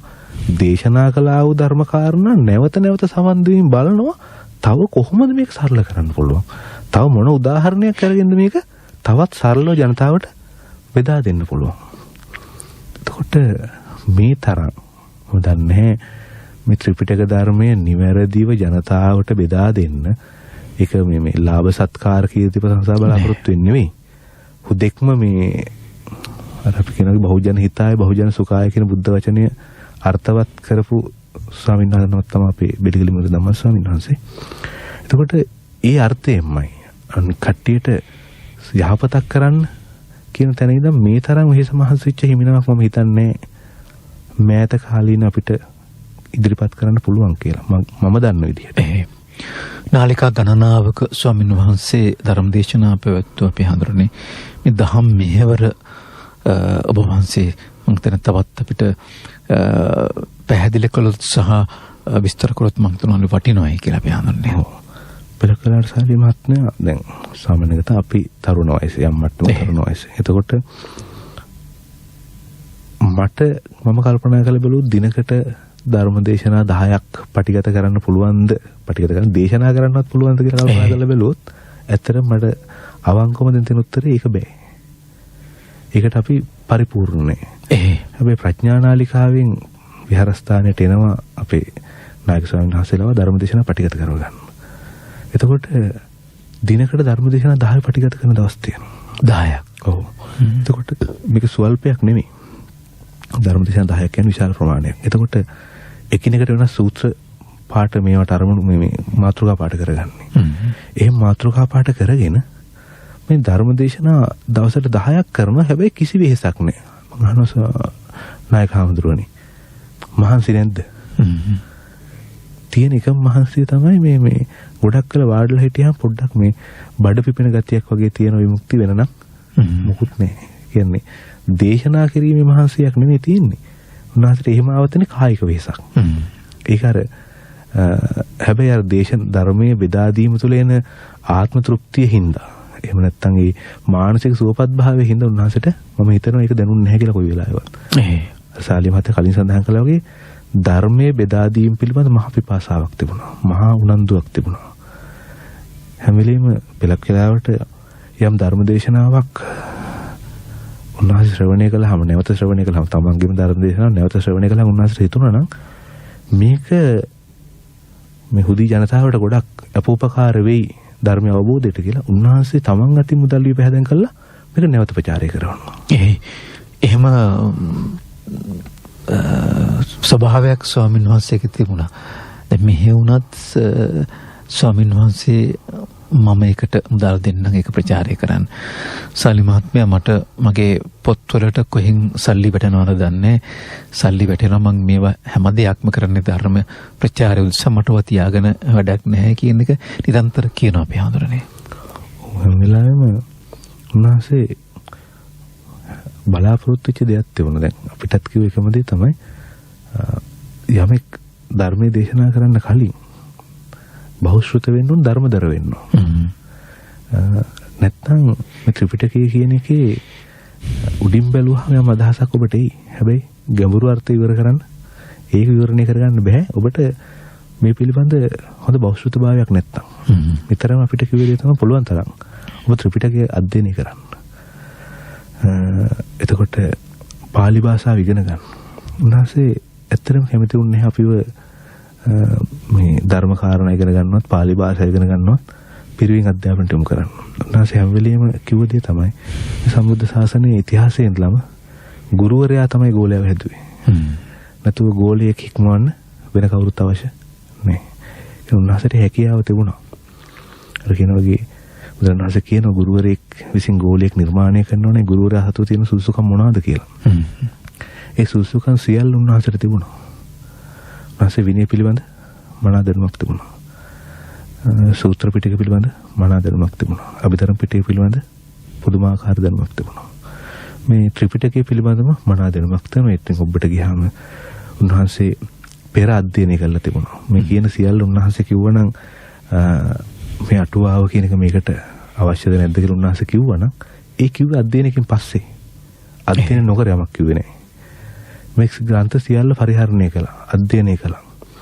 ඒ අධ්‍යයනය කිරීමේ ප්‍රතිඵල තමයි ශාලිය මහත්තයා අපි දැක්ක මේ මහා ධර්මදර චරිතය. ඒක නිකන් ගොඩනගිච්ච එකක් නෙවෙයි. අර අපි කියනවා වගේ මේ ශාසනය ඇතුලේ 81 අවුරුද්දේ රෝපණය වුණ ඇටයක්. ඒ ඇටේ තමයි අවසානයේ මහා ගහක් වෙලා පළදරලා වටේටම අස්වැන්න දුන්නේ.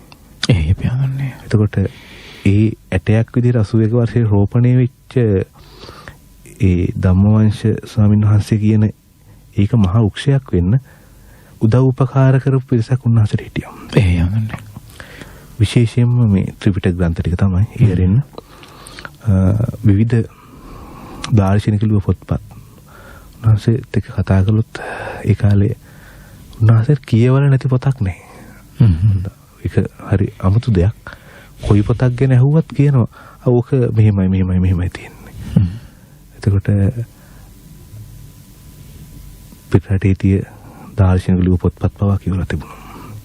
මේ තුලින් තමයි උන්වහන්සේගේ අර ඒ පෝෂණය ආවේ. මහා උක්ෂයක් වගේ වැඩුණේ ඒකෙන්. අපිට මේ ධර්ම කාරණා සරලව බෙදලා දෙන්න පුළුවන් වුණේ ඒ විදිහට. එතකොට කල්පනා කරලා බලන්න මේ ජීවිතේ මේ කාලය තුල කොච්චර වෙහෙසක් වෙන්නේ නැද්ද කියලා මේ ධර්මය අපිට බෙදා දෙන්න.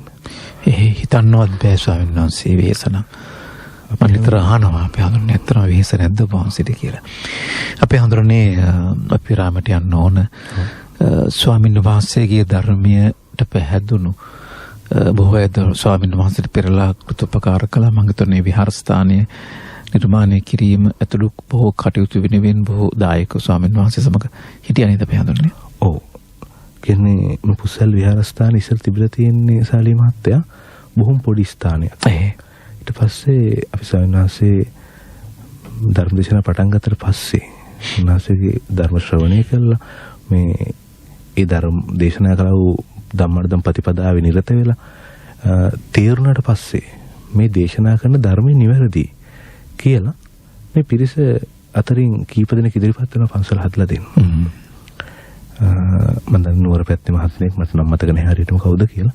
එයා ඉදිරිපත් වෙනවා. ඊට පස්සේ ඔය අතර නුගීගොඩ පැත්තේ තවත් මහත්මයෙක් මම හිතනවා අපි නම කියන්න අවශ්‍ය නැහැ කියලා. තවත් මහත්මයෙක් ඉදිරිපත් වෙනවා. මේ මහත්මයා සම්පූර්ණයෙන්ම ඇවිල්ලා ස්වාමීන් වහන්සේගෙන් අහලා තියෙනවා. ස්වාමීන් වහන්සේ මේ විහාරස්ථානයේ මම කැමති ගොඩනංගලා දෙන්න. එතකොට සාමාන්‍යයෙන් ශාලී මහත්තයා වෙනත් විහාරස්ථානවලට ගිහින් තියෙනම් කවුරු හරි දායක මහත්තයෙක් ඇවිල්ලා කියන මම කැමති විහාරස්ථානයේ ගොඩනංවන්න. එතකොට ශාලී මහත්තයා හිතන්නේ ඒ පන්සලේ ස්වාමීන් වහන්සේ කුමක් ගොඩනංගන්න කියයි කියලාද? අනිවාර්යයෙන්ම කියන්නේ ආවාසය සැප පහසුකම් ඇතුළු ගොඩනංවන්න කියලා. හැබැයි අපේ ස්වාමීන් වහන්සේ එහෙම නෙමෙයි කියලා තියෙන්නේ. මට ධර්මශාලාව හදලා ලොකුවට. මම ඒක මතක් කරන්නම හිටියේ ස්වාමීන් වහන්සේ. එතකොට බලන්න මොකක්ද තිබිලා තියෙන අවශ්‍යතාවය? තමන්ගේ සුඛ විහරණයද ධර්මයේ ප්‍රචාරයද? තිබිච්ච එකම අවශ්‍යතාවය උන්වහන්සේගේ මේ ධර්ම ප්‍රචාරය. ලෝකයට ධර්මයේ කොහොමද දෙන්න ඕන කියන එක. මුලින්ම කලේ ඒ ධර්මශාලාව නවීකරණය කළා නේද අපි හදන්නේ. අංග සම්පූර්ණ ආකාරයට. අංග සම්පූර්ණ දෙමහල් ධර්මශාලාවක් විදිහට සකස් කළා. එන ධර්ම ශ්‍රවණය කරන්න පිරිසට සියලු පහසුකම් සකස් කළා. වැසිකිලි කැසිකිලි පහසුකම්, එරෙන්න ධර්ම ශ්‍රවණය කරන්න පිළිසෙට පන්සලේ වෙනම කුස්සියක් හදලා තිබුණා මුළු තැංගයක්. මේකේ දානේ ලෑස්ති කරලා එන කට්ටියට දෙනවා. එතකොට මේ ධර්මය ශ්‍රවණය කරන්න පිළිසෙට හිතන්න දෙයක් තිබ්බේ නැහැ. දවල් කෑම වේල හොයාගන්න කොහොමද යන්නේ, කොහෙන් හරි ගියෙන්න ඕනද, එහෙම නැත්නම් වෙසිකල් කැසිකල්ට හරි යන්න අවශ්‍ය මේ කිසි දෙයක් නැහැ. සියලු පහසුකම් සම්පූර්ණ කරලා දුන්න උන්වහන්සේ ඒගොල්ලන්ට කිව්ව එකම දේ ඔබ සැහැල්ලු මනසකින් ධර්ම ශ්‍රවණය කරන්න. මම හිතන්නේ උන්වහන්සේ තමයි ධර්මදේශනාවට එන කට්ටිය, ධර්ම ශ්‍රවණයට එන කට්ටියට වාඩි වෙන්න පුටු නිර්දේශ කළේ උන්වහන්සේ. උන්වහන්සේ කිව්වා මම අහුවාම ඇයි කියලා බණ අහන්න ඕන, මේක තේරුම් ගන්න ඕන. අපිට එකතැන වාඩිලා ඉන්නකොට කායික අපහසුතාවය එනවනම් මේ කියන කාරණා ඔළුවට යනවද? ඒක උන්වහන්සේ බලන්න කොච්චර අර බුදුරජාණන් වහන්සේ එක අවස්ථාවක කිව්වා කියලා මම අහලා තියෙනවා. ඒක ගොවියෙකුට ධර්මයේ දේශනා කරන්න ආහාර දුන්නා කියලා. ඒ කුසගින්න ඉන්නකොට ධර්මයේ ශ්‍රවණය කරන්න බෑ. ඒක අවබෝධ වෙන්නේ නැහැ. ඒ වගේ අපේ නායකයන් දැන හිටිය ගොඩක් ධර්මයට යොමු වෙලා තියෙන ධර්ම ශ්‍රවණය කරන්නේ වයෝවෘද්ධ පිරිස. එයාලට බිම වාඩිලා ධර්ම ශ්‍රවණය කරන්න බැහැ. ඒ හින්දා අපි විරාමයක් ගන්න ඕන. අපි හඳුරන්නේ අපි ස්වාමීන් වහන්සේගේ හඬ යලිත් අහලා මේ අවසන් සසුන සංවාද මණ්ඩපයට පැටපු වෙලාවේ ස්වාමීන් වහන්සේ පළ කළ අදහස් වලට සවන් දීලා ඊට පස්සේ යලි ගීත විරාමයකින් පස්සේ සසුන කාලීන සංවාද මණ්ඩපයේදී හමු වෙමු. මේ උත්තරීතර ශ්‍රේෂ්ඨ සංඝ පීතෘවරයන්න් වහන්සේ පූජ්‍යපාද බිලිකල මේමුරිය ධම්මවංශ හඳුනන වහන්සේ පිළිබඳවයි අද සසුන අපි වෙන් කළේ. අපේ හඳුරෝ වඩින් හිටපු දවසාද ඒ තොර රහසේ නික්ම ගියා. අපේ හඳුරෝ සියල්ල අතහැරලා මරණ ධර්මතාවය අපිට පෙන්වන්න කරලා වැඩ සිටින්නේ ගෞරවනීය ස්වාමීන් වහන්සේගේ පැවිදි ශිෂ්‍ය රත්නයක් වන පූජ්‍යපාද රත්නපුර ධම්මවිමුක්ති ගෞරවනීය ස්වාමීන් වහන්සේ. උපදේශක සභාවල් වලට යන උගතුන් විතුන් පදනම් කොටගන්නේ ජීවිතය තුළ නිර්වාණය නෙමෙයි, ආර්ථික සමෘද්ධිය පැත්ත පමණක් විතරයි. එතකොට බාලකයින්ට අනිත් පැත්තට යොමු වෙන්න මේ උපදේශක සභාවලින් එහා පැත්තට යන්නත් බෑ. ඉතින් එහෙම වුණාම උන්ට අර අපිට ඔය තැන් වලට ගිහින් කෑ ගහන්න ඕන කමක් ඇත්තෙත් නැහැ. මොකද අපි මේ කවදත් මේ සංඝ පරපුර නිහඬ චරිතයක්. මිනිසුන්ට ධර්මයේ දෙන එකක්. පාලකයාවත් පාලකයටත් කියලා දෙන එක කරන්නේ. ඉතින් ඇරෙන්න අරිනවරුනම යම් පැත්තකින් දැන් අපි සමහර විට මේ වන විටක් මේ වෙනස කරලා ඇත්තේ. කියන් දන්නේ නැති වුණාට රට අපේ ධර්ම දේශනා ශ්‍රවණය කරන ශ්‍රාවක පිරිස් විශාල පිරිසක් සංගමෙන් යුක්ත ජීවිත ගත කරනවා. මේ අභියෝගයන්ට මුහුණ දෙනවා. ඒකටමක් නැතුව, කෑකෝ ගහන්න නැතුව. ප්‍රසිද්ධියක් නැහැ නේ, නිහඬයිනේ. ඉතින් ඒ තුලින් ඉස්සරහටවත් අවධානය යොමු වෙන්න ඕන.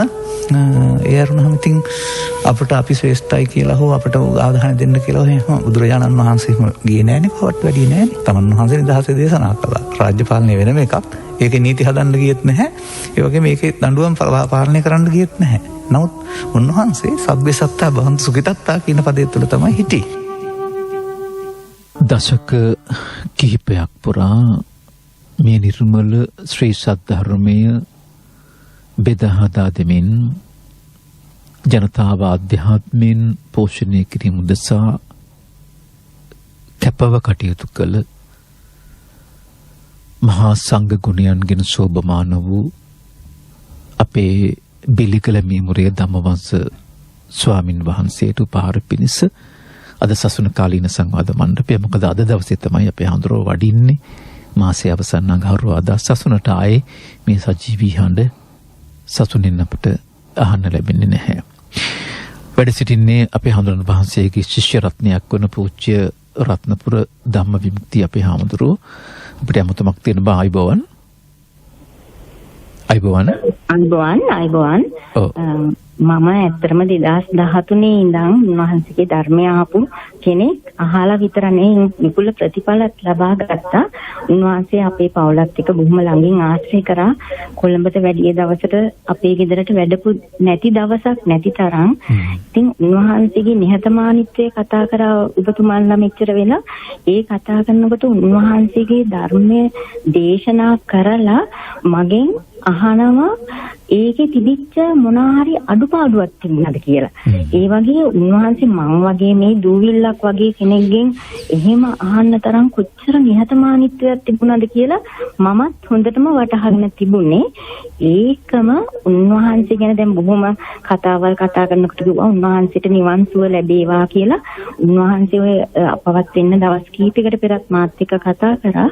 එතකොට මට දැනුණා උන්වහන්සේට මං හැමදාම කියනවා ඔබ වහන්සේ මගෙන් ප්‍රශ්න අහන නිසා මට ධර්ම එකක්වත් මිස් කරන්න බෑ. මොකද ඔබ වහන්සේ අහනවා නිසා මම ඒ ගැන ඉතා හොඳින් සිහියෙන් සමන් දීලා ඉන්නේ. ඔබ වහන්සේ නිවනට යන ගමන් මාවත් ලණුවකින් දාගෙන ඇදගෙන යනව නේද කියලාත් මං ඇහුවා. එතකොට උන්වහන්සේ කිව්වා මේ එහෙම තමයි කියලා. මට එදා කතා කරනකොට තේරුණා උන්වහන්සේ නිවන් ලබලා අවසానයි. මම ඒක බය නැතුව කියන්න කැමතියි. උන්වහන්සේ නිවන් ලබලා අවසానයි. අපිට උන්වහන්සේට නැවත අපාතර ඉපදෙන්න කියලාවත් උන්වහන්සේට නිවන් සුව ලැබේවා කියලාවත් මම හිතන්නේ අපිට ප්‍රාර්ථනා කරන්න දෙයක් ඉතිරි වෙලා නැහැ කියලා. බොහොම ස්තුතියි. හොඳයි, තෙරුවන් සරණයි. අයිබෝන් ඔබට. ආයිබෝන් සාලේ මහත්තයා. තෙරුවන් සරණයි. ස්වාමීන් වහන්සේ ඇතුළු හැමතෙම මමත් වසර ගණනාවකට ඉහත මගේ මහත්තයාගේ නංගි මාව එක්කන්ගේ උන්වහන්සේ ළඟ ධර්ම දේශනා අහන්න කෑගල්ලේ විහාරස්ථානයේද මේ එදා දැනුම සුවේ තාමත් තියෙනවා මේ සාලේ මහත්තයා. හැමදාම මේ ධර්ම දේශනාත් අහනවා. අනිත්‍යයි කියලා දුන්නාට ඉතින් අපිට දුක නැති වෙන්නේ අපි මේ සාලේ මහත්තයා. මට මෙන්න මෙහෙම කීප අදහසක් දැනුණා. මට හිතුණා ඒක කිව්වොත් මගේ හිත සුවපත් වෙයි කියලා. හොඳයි කියන්නේ. දෝමලුවේ මල් සුවඳක දෙවති දහම් මම සුවඳයි දැනුනේ මහමෙවුනාවේ සමාධි බුදුයිනි දිතේ යම සිසිලයි වැඳුනේ ජය සිරි මහ බෝයිනි වැඩ සිටිනා උඩමළුවේ දෙව් බඹු සෙවනේ ලෝතුරු සුවඳ මගපල ලැබිලා සැනසෙනු මැන සමේ දුනියම නිවනේ. හොඳයි, බොහොම ස්තුතියි ඔබතුමියට. අපිට බොහෝ දෙනෙක් කතා කළත් අවකාශ හැමෝටම ලබා දෙන්න ඉඩ නැහැ. බොහොම පිං බොහොම ස්තුතියි කතා කළාට. මේ වසර ගණනාවක් පුරා අපේ ස්වාමින් වහන්සේව දඹුල්ලට වැඩම කරවීමේදී අපේ නාරද අපේ රියදුරු මහත්මයා සහෝදරයා දක්වපු සහාය අපි විශේෂයෙන්ම අගය කරන්න ඕන. මම නාරදට ඉල්ලීමක් කළා මේ ගමන මෙතනින් නවත්තන්නට එපා. අපේ ශිෂ්‍ය ස්වාමින් වහන්සේලා ධර්මදේශනා සඳහා වැඩම කරවන්න සහ ඒ ගමන් මකට යොමු කරවන්න කියන එක. ඒ වගේම අපේ ස්වාමින් වහන්සේත් මම බොහොම ගෞරවයෙන් සදා ආරාධනය කරනවා. විශේෂයෙන්ම අපේ හඳුරන්නේ ස්වාමින් වහන්සේ වඩිනවා කියලා දැනගත්තාම අතරමඟ ඉන්න ශ්‍රාවකයෝ ස්වාමින් මේ දායක ස්වාමින් වහන්සේලාගේ දානේ කාර්යගස්සලා එවනවා මගදී ස්වාමින් වහන්සේගේ වාහනේට දානවා. ඒ වගේම මට මතකයි මේ අවට ස්වාමින් වහන්සේලා මේ අවුරුදු ගාන පුරාවට දානේ අරගෙන වඩිනවා අපේ ස්වාමින් වහන්සේලා අපේ හඳුනන වහන්සේ වෙනුවෙන්. ඒ පිළිබඳවත් බොහොම ගෞරවයෙන් සිහිපත් කරන්න ඕන. අපේ හඳුනන ශිෂ්‍ය ස්වාමින් වහන්සේලා පිළිබඳවත් මම දැනගන්න කැමතියි. ඒ වගේම වහන්සේලාට පූර්ණ නිදහස දුන්නා කියලා කිව්වා යහපත් ගමනකට යන්න. මේ ස්වාමින් වහන්සේලා අපේ හඳුරුගිය ගමන් මගේ යන්න යම් ශක්තිමත්ද අපේ හඳුරන්නේ? උසාලිය මහත්තයා ලොකු ස්වාමීන් අපේ නායක ස්වාමීන් වහන්සේ ඒ අවශ්‍ය ශක්තිය ඇත්තටම දීලා පන්නරේ දීලා තියෙනවා. අපේ නායක ස්වාමීන් වහන්සේගේ ශිෂ්‍යයන් විදිහට ගත්තාම වැඩිමහල්ම ශිෂ්‍යයා තමයි අපේ ධම්මවිමල ස්වාමීන් වහන්සේ. මගේ වයෝධ ස්වාමීන් වහන්සේ නමක් දැන් අවුරුදු 80ක් විතර වෙනවා. ඔබ වහන්සේක වැඩි ඉන්නේ? කෑගල්ලේ විහාරස්ථානයේ වැඩ ඉන්නේ. මෙහි විහාරස්ථානේ. ඔව් ලොකු ස්වාමීන් වහන්සේගේ දැනට ඉන්න කට්ටියන් ජේෂ්ඨම ගෝලයා. වයෝවෘද්ධයි අවුරුදු 80ක් විතර. හැබැයි ලොකු ස්වාමීන් වහන්සේ බොහොම හොඳින් බලාගත්තා. ගෝලයා ගුරුවරයා ගෝලයාව බලාගත්තා. වයසින් වැඩි මහානකමින් අඩුයි. ඉතින් කිසිම අඩුපාඩුවක් නැතුව බොහොම හොඳින් බලාගත්තා. ඒ වගේම තමයි ඊට පස්සේ ඉන්න අපේ මහදිනී ධම්මමූර්ති ස්වාමීන් වහන්සේ දැනට අපේ කෑගල්ල පුස්සැල්ල විහාරස්ථානයේ විහාරාධිපති විදිහට ඉස්සරහට වැඩ කටයුතු බාර ගන්න උන්වහන්සේ. ඒ වගේම ඉන්න අපේ ධම්මරතන ස්වාමීන් වහන්සේ. ඊට පස්සේ ඉන්නේ මම. ඒ ධම්මරතන පොඩි හඳුර තමයි මම හිතන්නේ මේ අවසන් වතාවේ අපේ හඳුර මේට වඩිනකොට වැඩම කරේ ඉවසුදු. ඒ ධම්මපාරමී ස්වාමීන් වහන්සේ. මට පස්සේ ඉන්නවා අපේ ධම්මසීහ ස්වාමීන් වහන්සේ, මාතර ධම්මසීහ ස්වාමීන් වහන්සේ. ඒ වගේම අර සාලියපත් දැන් සඳහන් කළ පානදුරේ ධම්ම පාරමී ස්වාමීන් වහන්සේ. එතකොට වර්තමානයේ ශිෂ්‍යයන් 5 නමක් වැඩ ඉන්නවා. අර වයෝධ ස්වාමීන් වහන්සේත් එක්ක 6 නමක්. කිනාඩුවක් කරලා නැහැ මේ ශාසනයට නේද? ශාසනයට අර කියනවා ඉදිරියේ පවත්වාගෙන අවශ්‍ය කරන ශිෂ්‍ය පරපුර බිහි කරලා.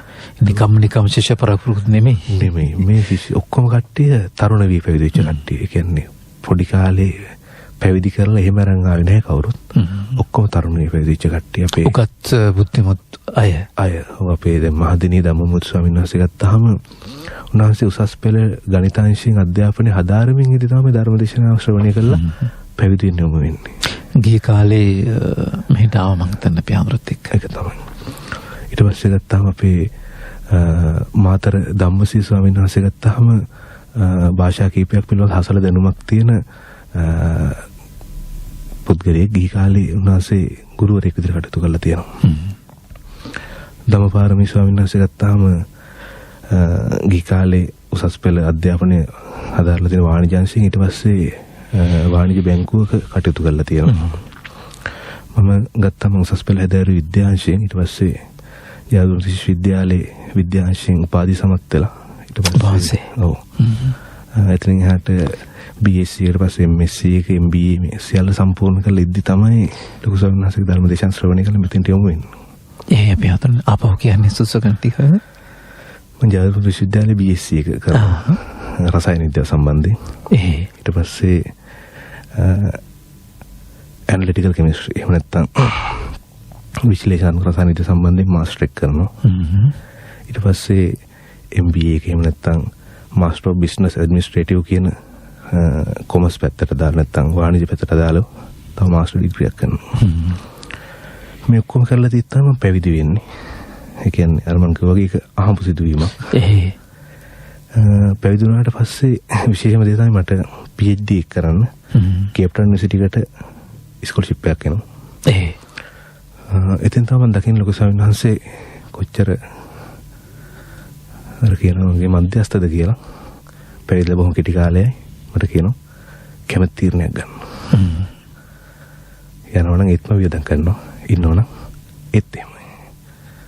ඉතින් ආසානේ මුලින්ම මම යනවා කියලා තීරණය කළා ඉඳලා පස්සේ මේ ස්වාමීන් වහන්සේගේ තියෙන නායක සන්නාසයේ තියෙන මධ්‍යස්ථ භාවයේ හින්දාම දෝ කොහෙද මට හිතෙනව නෑ මම යන්නේ මම ඉන්නවා කියලා.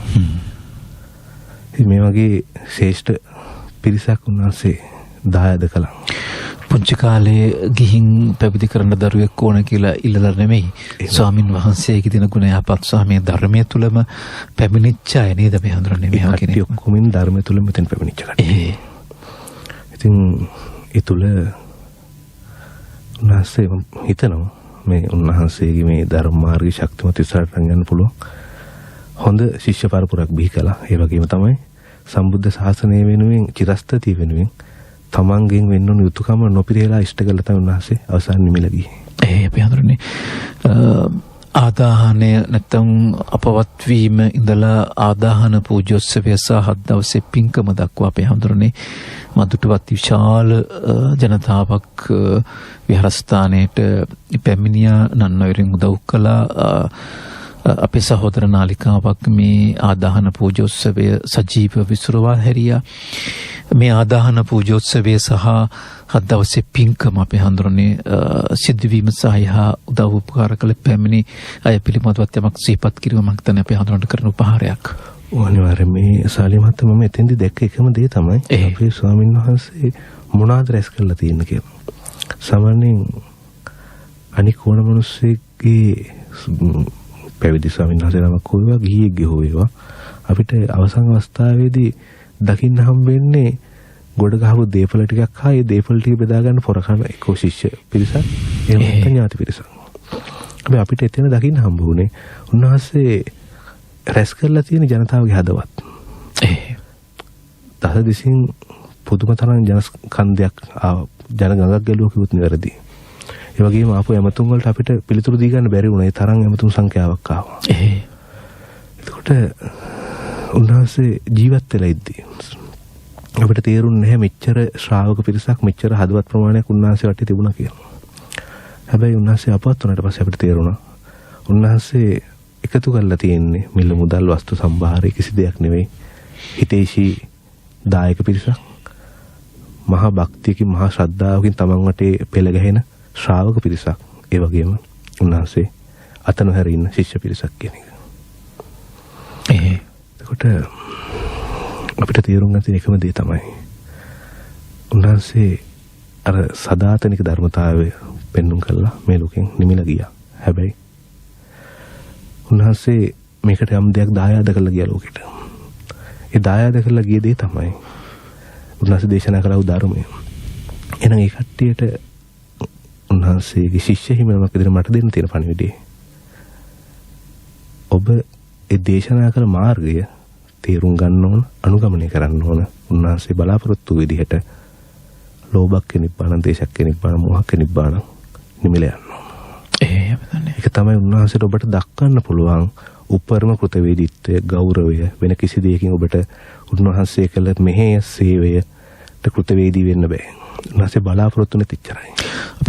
අපේ හඳුරුව මේ ලෞකික ජීවිතයේ නිවැරදිව පවත් ඒක කවදාකවත් කොතනකවත් ස්වාමීන් වහන්සේ ප්‍රතික්ෂේප කරසා තහනම් කර එහෙම එකක් ස්වාමීන් වහන්සේගේ තිබුණම නැහැ. ස්වාමීන් වහන්සේ දේශනා කරේම ලෞකික ජීවිතයේ යමක් හරි යම්බ කරන එක නිවැරදිව විඳීමින් ලෝකෝත්තර පරමාර්ථ කරා යන ගණිත අපි හදන්නේ. අනිවාර්යයෙන් ඒක සුවිශේෂයි. ඒක සුවිශේෂයි කාලෙමත් බලන්නකෝ අපි ගත්තාම පැවිද්දෙක් නම් සිව්පසේනේ. දැන් මේ සිව්පස්සේ කියන්නේ මේ ජීවිතේ පවත්ත ගන්න ඕන. මේ ජීවිතේ පවත්තන්න නැතුව නිවන් දකින්න කොහොමද?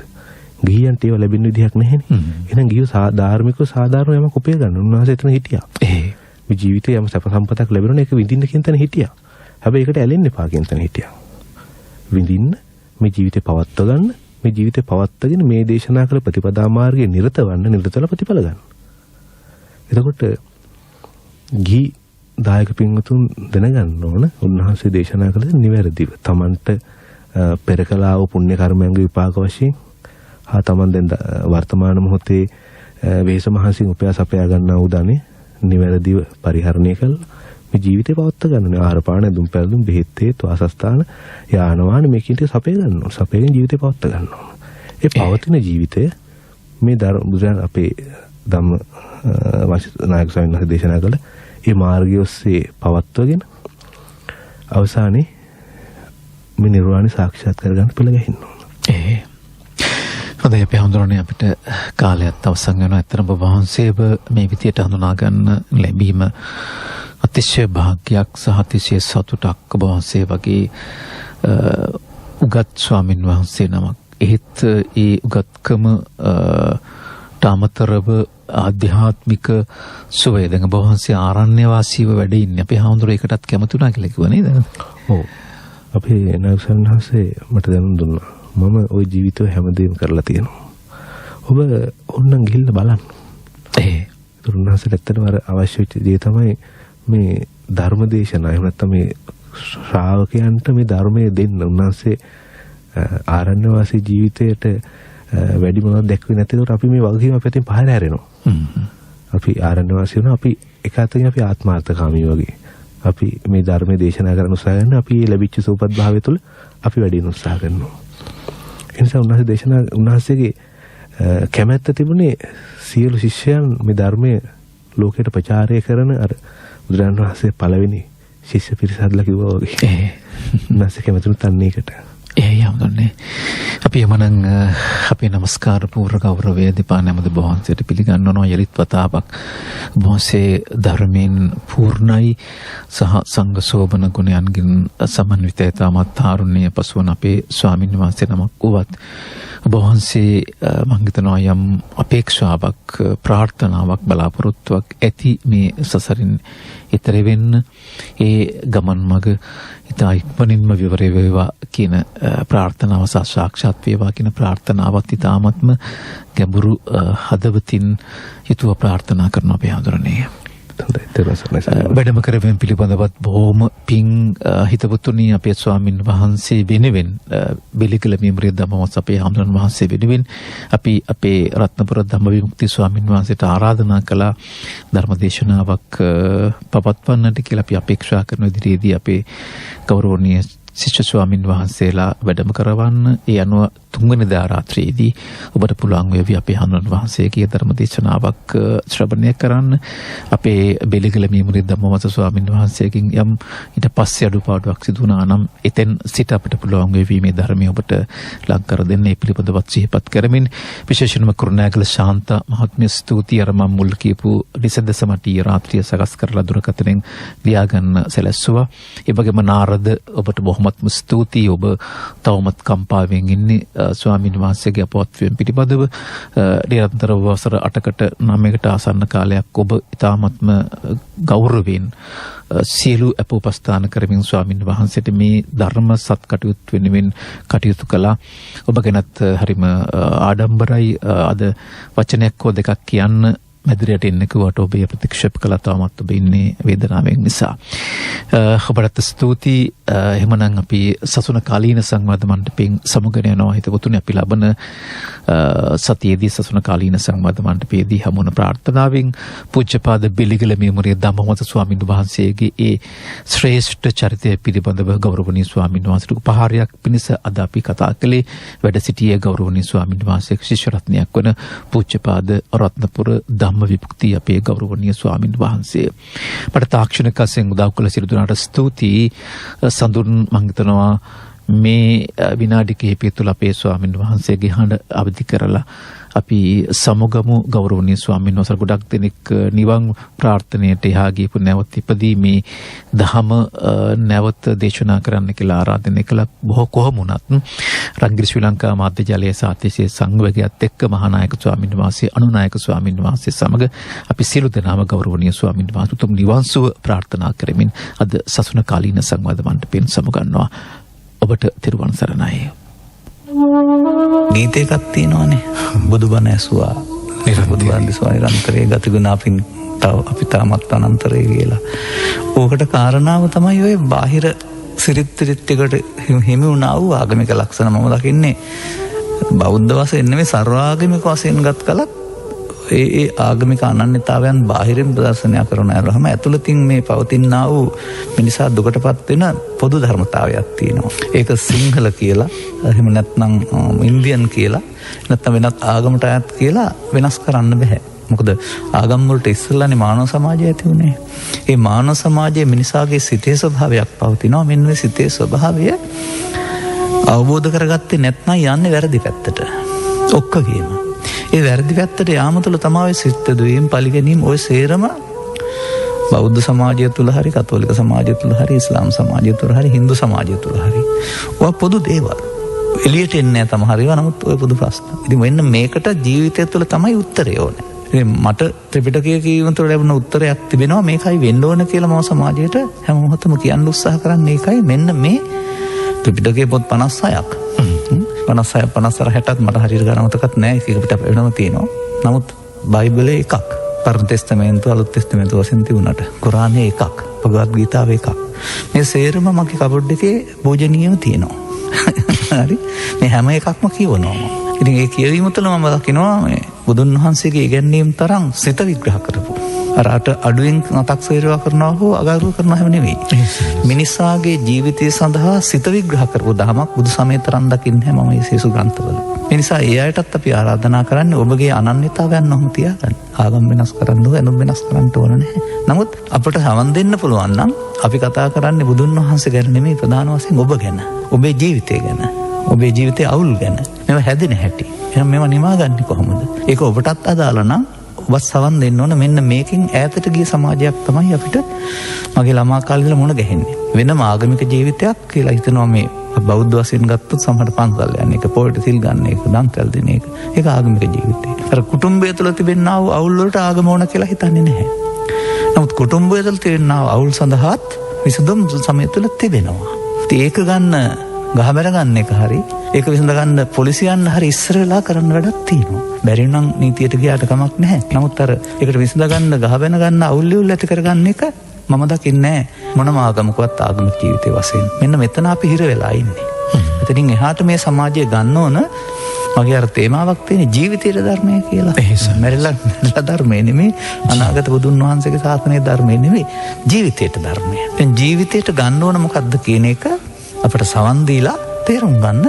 අපි දැනුවත් වෙලා ඉන්නේ මේ සියල්ල කියවලා කෙටි උත්තරයක් කරන් ඉන්නේ. ටික සම්පූර්ණයෙන් වගේ කියවලා මේ ඔක්කොම කෙනෙක් කියවන්න ඕන නැහැ. නමුත් අපිට කෙටි උත්තරයක් තියෙනවා, මෙන්න මේකයි වෙමින් පවතින්නේ, මේකයි වෙන්න ඕන කියලා. ඒක අපි ධර්ම දේශනා මගින් සමාජයට දෙන්න උත්සාහ කරනවා. ওই ප්‍රශංසාත්මක ලිපි තියෙන්නේ මම ඉදිරිපත් කළා ඒ ගත්ත අයගේ අපට ලැබෙනා වූ ප්‍රශංසාවට.